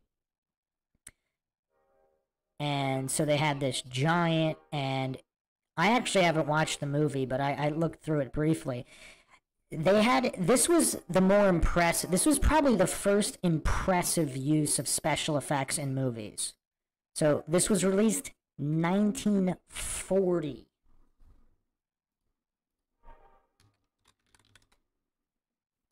So Sputnik was launched 1957 without the camera.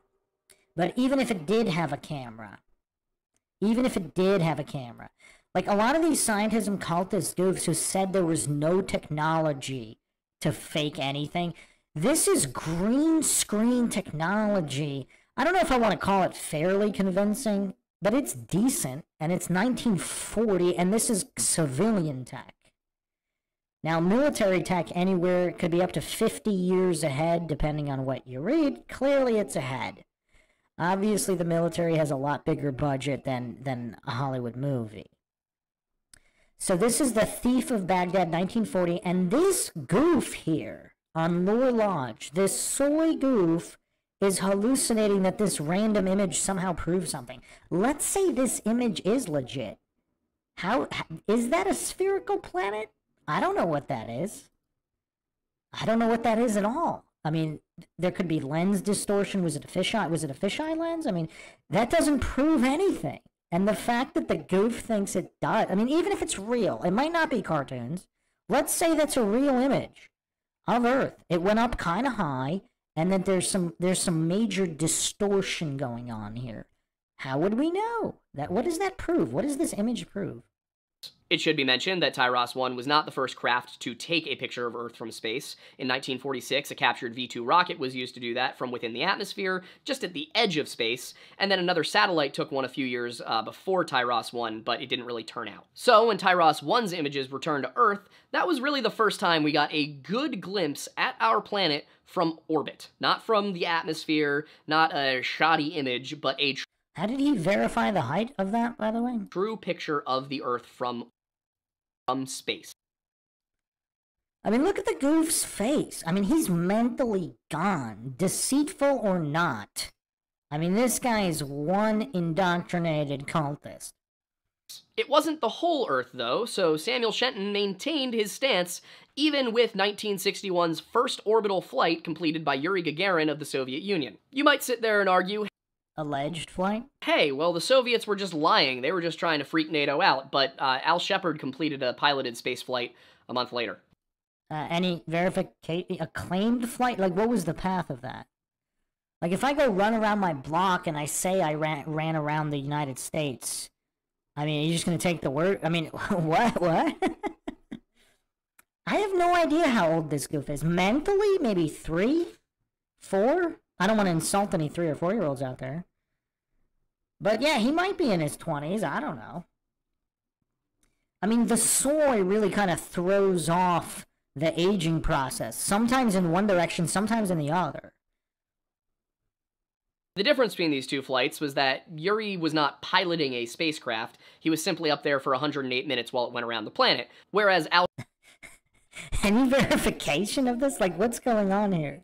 I mean, just the religious regurgitation's getting kind of old. Shepard's Mercury Redstone 3, nicknamed Freedom 7, was piloted but did not actually complete an orbit of the Earth. The United States wasn't all that far behind the USSR, however, and in February of 1962, NASA put astronaut John Glenn into orbit. John Glenn's orbital mission posed a significant problem for Samuel Shenton. NATO and the USSR had now both claimed to have put a man into orbit, so were they both lying? According to Shenton, yes, but by 1968, in the face of mounting photographic evidence from the Voskhod, Molniya lunar orbiter and surveyor missions, as well as the ATS and Dodge satellites, like mounting evidence of all those Bigfoot and ghost photos?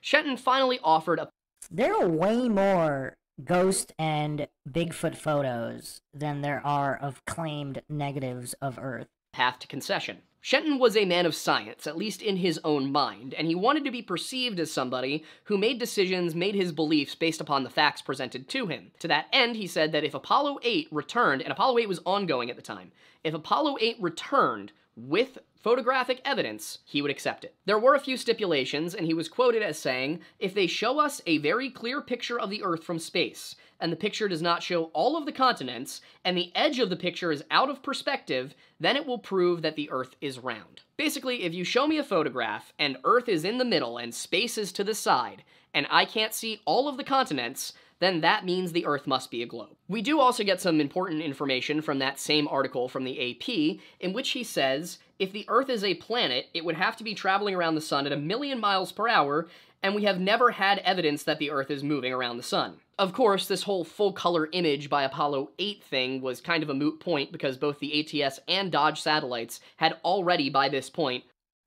Do those look pear-shaped? I mean, those look like perfect spheres to me. I mean, the second image is quite grainy and distorted, but the first image looks like an absolutely perfect sphere. Produced full images of the entire Earth from space, and they fit the stipulations. You could not see all of the continents, and the edges of the picture were black. And again, keep in mind, video green screen or blue screen existed as early as 1940. That's for video. And he's bringing up images here decades later. Earth was in the middle. Both of those photos were released exactly 30 years before I was born. Regardless, on December 21st, 1968, the Apollo 8 astronauts took a picture of the Earth from space which fit all of the parameters given by Shenton. Is there any verification they were where they said they were? The only possible shortcoming here was that a tiny sliver of the planet, and of course this presupposes the moon landing was legit, was in shadow. Due to the position of the spacecraft, which was not directly between the Earth and the Sun, but rather slightly to the east, there was a shadow over the eastern Atlantic. Basically, everything east of the prime meridian appears to be in shadow, but you can still see probably 95% of Earth in the image. The reason for this, of course, is that it was just nighttime in Europe and Africa. Presupposing the legitimacy here. Yeah, I mean, editing photos, I mean, that was around for a long time. I mean, I'll get you a date in a second. I think I'm going to include this. I'm doing an upcoming video on this because a lot of scientism cultists bring this up in terms of not being able to fake the moon landing, and they only look at Kubrick and they're like, that wasn't that great, as if there was no other tech to do so. And as if civilian tech was as advanced as military tech with billions and trillions of dollars behind it. Meanwhile, Hollywood movies are like a couple $1 million budget.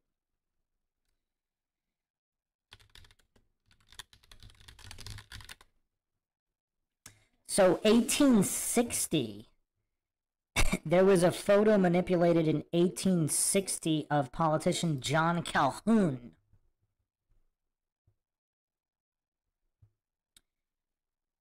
There were Civil War photographs, engravings manipulated. So the first officially recognized photo manipulation is this John Calhoun image.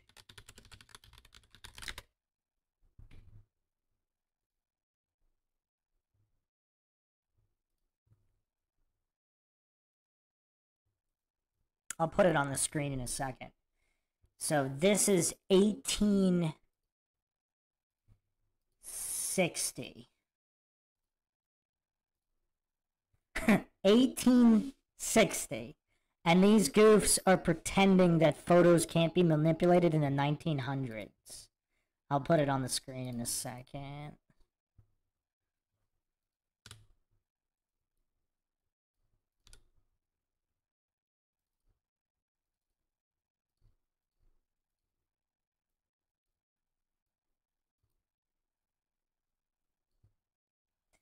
So this is 1860.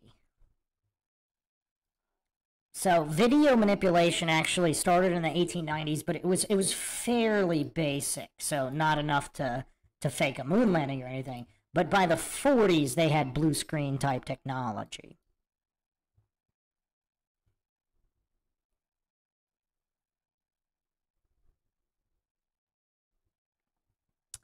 So, yeah. I'm going to be doing a dedicated podcast on the history of all of this as well. Like, that's it. The mission produced a few more photographs of the Earth, some parts covered in shadow, but with enough there to see that it's definitely a globe, at least for any person with a functioning brain. But Samuel Shenton was... So, is that not him? I mean, he doesn't appear to have a functioning brain. no such person. As you might expect, rather than simply admit that he had been wrong, Samuel Shenton instead insisted that the USSR and NATO were both lying because, for some reason, they want us to think the Earth is round. Yeah, I mean, governments would never engage in any shady behavior, ever. I mean, hey, maybe the Lower Lodge is onto something. I mean, maybe governments would never conspire about anything. I mean, and never engage in any criminal act. I mean, maybe this guy's onto something. Maybe we should start listening to him. He didn't change his opinions when humanity landed on the moon a year later either. Presupposing they did. Again, check out the MINDSHOCK Apollo podcasts. I go over all of the allegations and whether or not any of this was even possible. Despite all of the video, photographic, and testimonial evidence. Astronauts, he claimed. Testimonials. Because humans would never lie about anything. This guy is kind of funny. I have to reframe. He's a little bit funny. I mean, he's nowhere near as entertaining as Craig or any of these other goofs. But he was pretty bland, but I mean, he's throwing in some kind of funny comments like this. Are hypnotized into believing they go to space. Even with their training, those chaps wouldn't have the nerve to be fired off on top of an explosive, a rocket, and the lack of observations they bring back is negligible. Now, I will say that describing a lack of observations as negligible in this context actually doesn't make any grammatical sense, but even more importantly... Does calling something that could be a flat table round... Is calling a sphere exclusively round make sense? I mean, I don't know. But these guys were often fighter pilots. Their entire job was to strap themselves to a jet with guns. And follow orders and sign non-disclosures. Now, of course, piloting a jet and piloting a Saturn V are a different thing, but come on, man. And before anybody says... Come on, man? That's his argument now? Come on, man? That's all he's got left now? Yeah, this is, I mean, well, I don't think I want Austin to have anything to do with this guy. I mean, wow. I mean, this would be like taking candy from a baby. This would be like boxing a baby. I mean, wow. It in the comments, because I know you will. The moon, we landed on it. It happened. If you people... That's his argument? It happened? Wow, this would be like boxing a baby. I mean, this is crazy. Insist on making me do a video on the moon landing conspiracy, I will do so, but I will also say that Buzz Aldrin just does not seem like the kind of guy... A military man under orders is not the type of guy to lie. That's his evidence? Wow. Wow. He's not the type of guy... Does he even know him personally? Like, hold on a second. Now, even if he did know him personally, that wouldn't mean anything. But he doesn't even know him personally. I mean, what? I mean, yeah, but naive or not, like, how does anybody with any kind of critical thinking ability, with any kind of brain function, anybody who's not completely brain dead, anybody who's not complete, how would they think that's a valid argument? He doesn't seem like the type of guy to lie. I mean, you could say that about any known liar. I mean, some people might have thought that, I mean, you know, Bundy seemed like a nice guy and he wasn't the type of guy to take advantage of people. I mean, what does that mean, that he's not the type of guy? I mean, how is that any kind of legitimate argument? I mean, even in a non-scientific context, I mean, this is bonkers. And before you take what was very clearly just a joke and make it into something serious, like a certain somebody tried to do when we covered his Tartaria nonsense, that was a joke. Saying Wait, what was a joke? that we landed on the moon, however, was not a joke. Wait, what was a joke? That he's not the type of guy to lie? So he thinks he is the type of guy to lie? Wait, what's the joke here? Wait, so he thinks the guy is the type of guy to lie? In which case, what?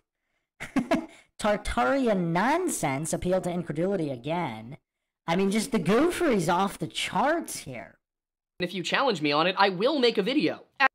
Oh no, he'll make a video humiliating himself, proving he doesn't understand what basic logic is. Oh no, he'll make a video. if he's challenged, oh no. Now, is that supposed to be a threat, or is that supposed to be a promise of entertainment value for people who are going to watch to see how he humiliates himself? Like, you could almost hear, like, in Soyland is making a video, like, challenging somebody to a fight. Like, he almost said that as if his threat had some kind of validation behind it. I mean, it wouldn't even be fair for Austin to waste his time with this guy. I mean, it's like boxing a baby. Like, I mean, there's an ethical issue here. I mean, who's going to actually box a baby? Just because someone drags the baby into the ring, that doesn't mean you need to knock him out. I mean, this is tough. Actually, you know what? Even better. If you want to see the moon landing video, I'll make this very easy for you. Just comment moon. In any case, the same article which quoted Shenton as saying that for some reason they just want us to think the Earth is round, it also says that Shenton may be the last flat earthist, not earther, in the world. But as you all know, wow, Johnny Sizzle Chest is sadistic. He wants to see a baby get knocked out in a boxing ring. I mean, this is crazy. This is crazy. I mean...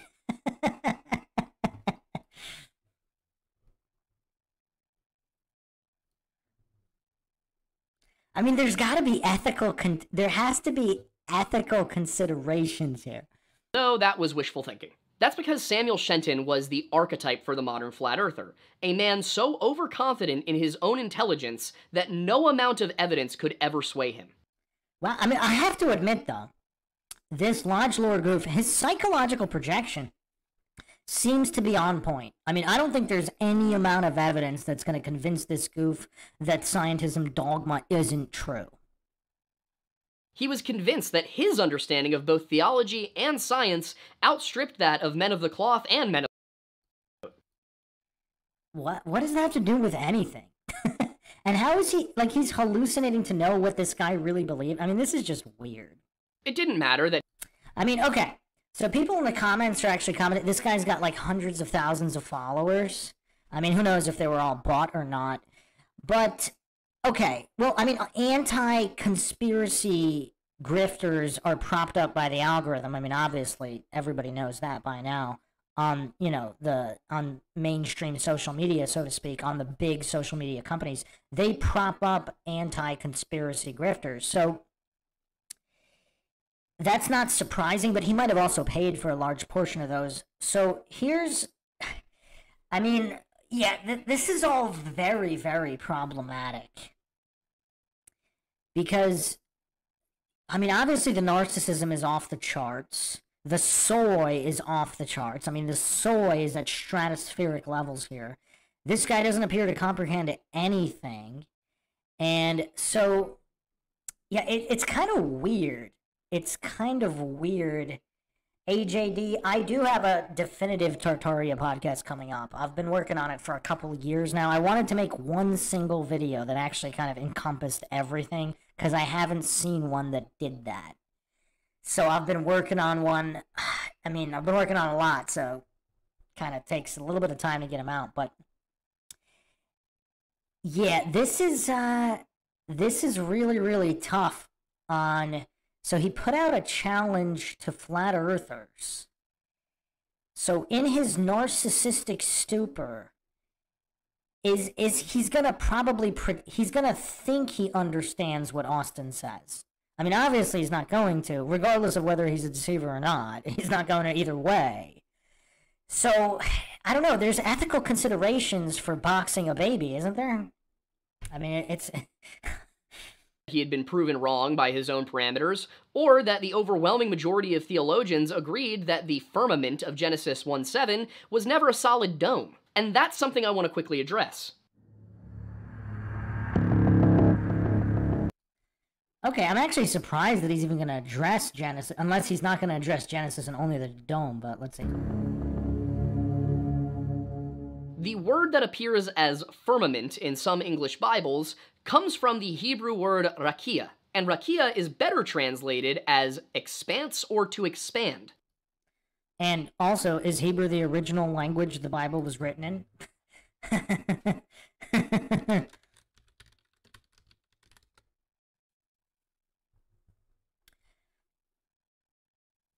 Because supposedly, again, I'm not claiming anything is true or untrue, but there's a lot of... There's quite a lot of contention on what, and not to mention, there could have even been other previous languages, and is the Hebrew even translated correctly? Because there's dispute on that as well.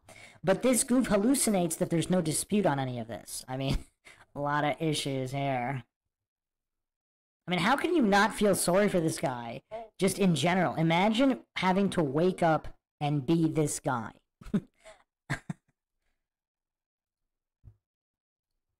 Firmament in English language Bibles is a result of St. Jerome translating rakia as firmamentum in the Vulgate Bible. The Vulgate was a 4th century translation of...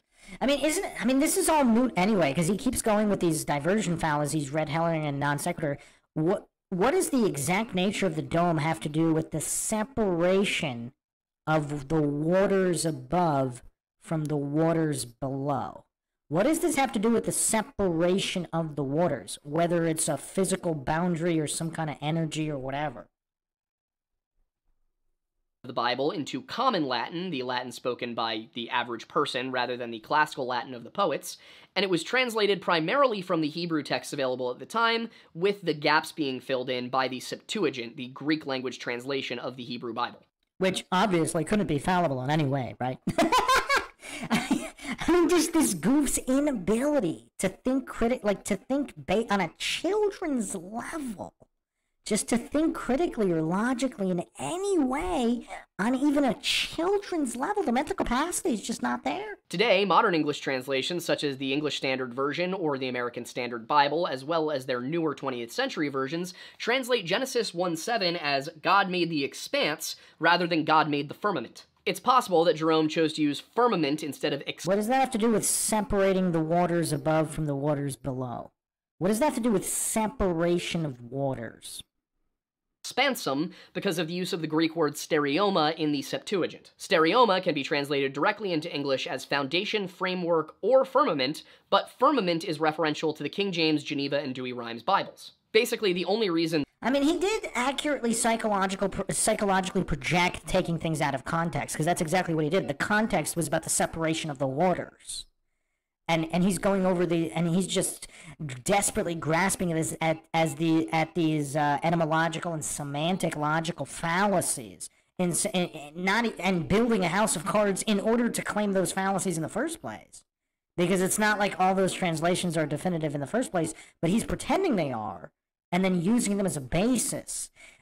So he didn't even build his house of cards. It's like he didn't even build the house of cards properly.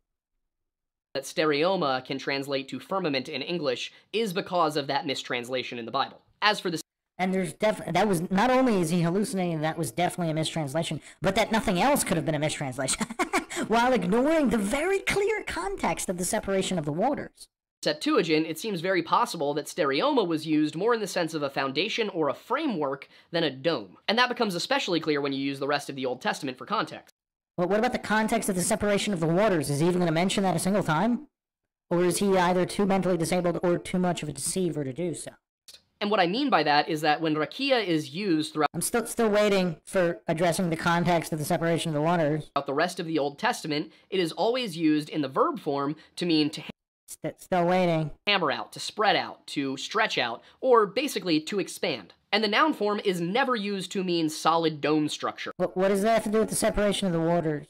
Of course, that doesn't mean that the ancient Hebrews perceived of the earth as being a globe. It does appear that they may have perceived of earth as a flat world with a solid heaven above it. May have? Again, this isn't something that's disputed. What does he mean, may have? Like, it is very clear what Hebrew cosmology, I mean, this isn't disputed. I mean, it's very clear what the model is. Now, whether it's true or not, I mean, that's a separate matter. But it's very clear what the model is. So, I mean, I guess he's really just deceiving and playing stupid. Like, he's going full vegetable here. Though this is not necessarily what the text itself says. It's just their interpretation of it. Well, clearly that's what it says. We just went over it. And there's really no need in the Old Testament for God to correct that. In an essay that he wrote on the ancient Hebrew cosmology, the late Dr. Michael Heiser wrote, "I'm appalled that people who follow Christ are so easily led astray into embracing beliefs that are demonstrably contrary to reality." Like, is he talking about the globe Earth? Again, in the context of Christianity and the Bible. I'm not talking about what the true model is. But if this guy's not a false teacher of the Bible, if we're, just for the sake of argument, if we're assuming the Bible is true, is he talking about people who believe in a heliocentric globe? This level of willful ignorance dishonors God. Yeah, I mean, doing the devil's work and you know, false teachers like this Lore Lodge goof. Is this guy he's referencing also a false teacher, of which there are many? We went over those passages as well. And he was right to do so, because a literalist in... Yes, Denise, that is what the Bible clearly says, that the firmament separated the waters above from the waters below. And he clearly ignored that context, which he accurately psychologically projected earlier in the video, that everybody that flat earthers take it out of context, while that's exactly what he did. He didn't even mention the waters a single time. Not a single reference to the context of the separation of the waters. Interpretation of the Bible is an untenable one, with many verses or chapters being pure allegory or metaphor. I mean, I'll bring up again the one of the most explicit verses you can get. I mean, what is allegorical about Job 38:14? The earth takes shape like clay under a seal. I mean that is technically a metaphor. Its features stand out like those of a garment, but it's a very clear metaphor, very explicitly making the comparison to a clay seal.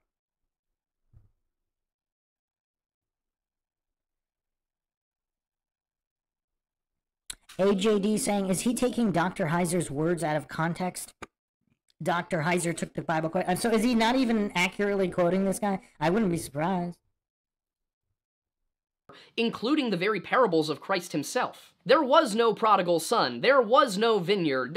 Here it goes with the diversion fallacies again. There were no talents. All of these were made-up stories that Jesus Christ used to teach concepts to his audience. And to be clear, that's not me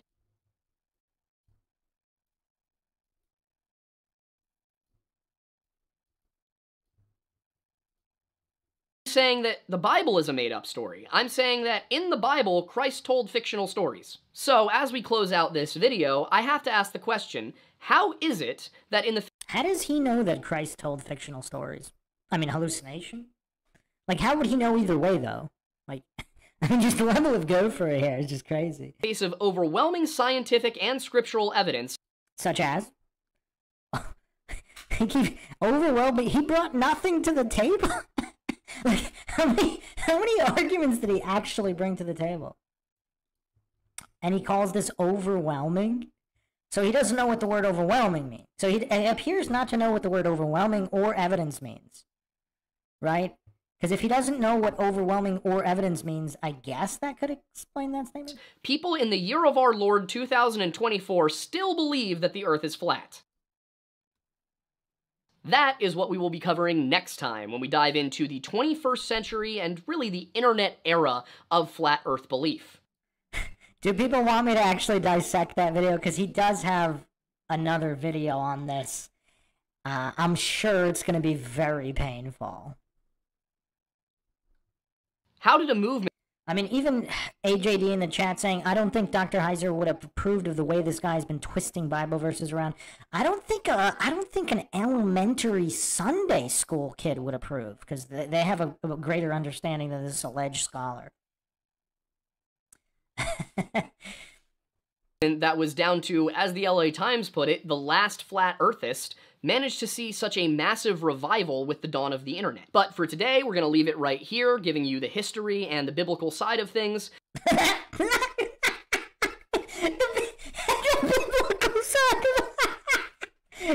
Wow. I mean, nothing but cherry-picked diversion fallacy stacks and blind faith to scientism. I'm going to put another quote here on the screen that I think is going to be very relevant here. I went over it before, but I just want to put it up on the screen to close this out, to really drive the point home.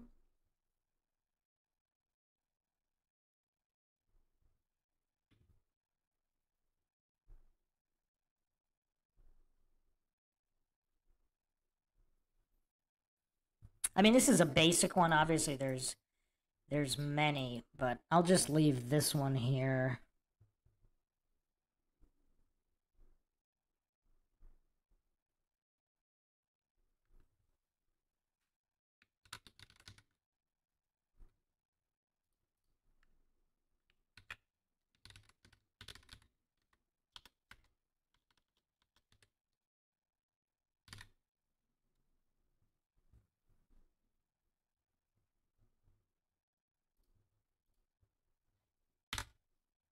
Give me a second. YouTube being very, very laggy as usual.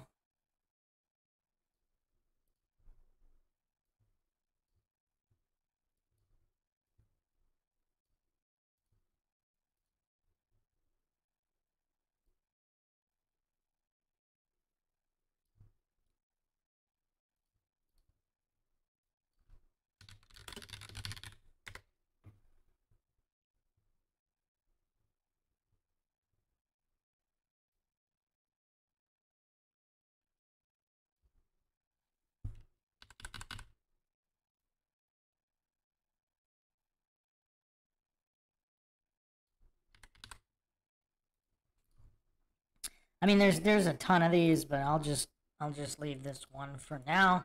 Really sums up this goof quite well, I think.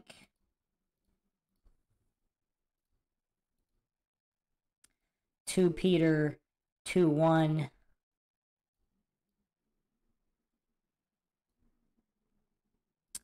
But there were also false prophets among the people, just as there will be false teachers among you. They will secretly introduce destructive heresies.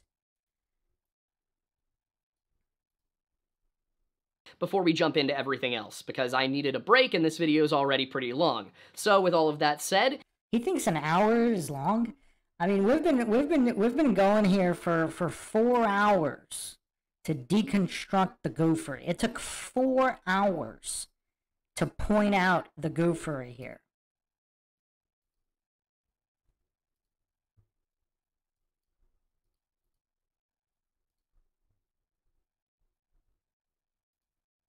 If you want to support what we're doing here at the Lore Lodge, you can subscribe to us on Patreon for just $1 a month, or you can become a member here on YouTube for $5 a month. That will get you access to the returning and revised Drunk Folklore, Drunk History podcast. So he does drunk folklore and drunk history? Like, while drunk? Is he drunk right now? Is that why his brain doesn't work? Because he's an alcoholic? I mean, I don't know. I'm just trying to figure this stuff out. I don't claim anything is true or untrue.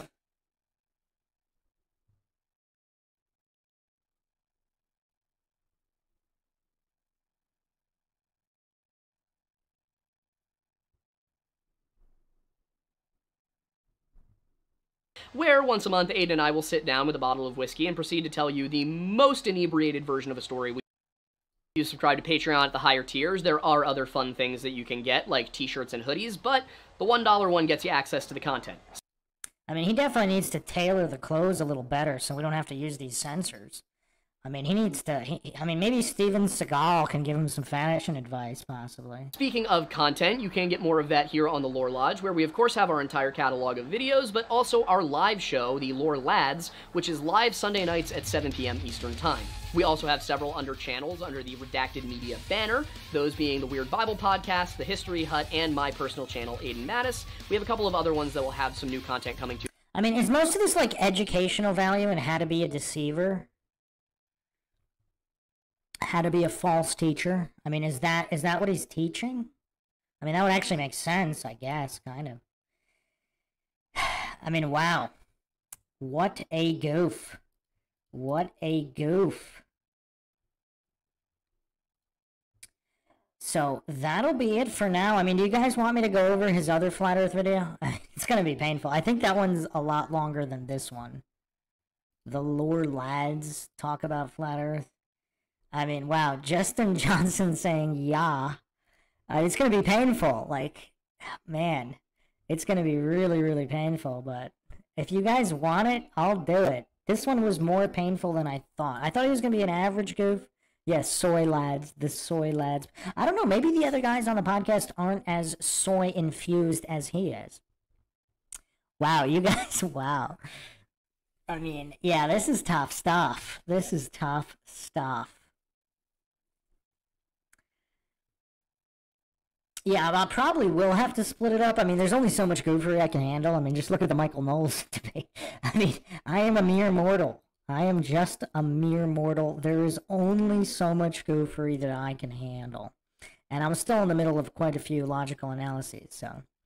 But hope everybody enjoyed another edition of the MINDSHOCK podcast. If you want to help support the podcast, you can donate to our PayPal. Just check the link in the description. Like and share Twitter, Facebook, Reddit, Patreon. You can also be a member right here. Questions, comments, theories, thoughts, suggestions, rebuttals, debunkings of any kind. Leave them in the comment section. Thanks again, everybody, for joining us. It was definitely an interesting and entertaining one. This is Bruce McGuire signing off. Catch you guys next time.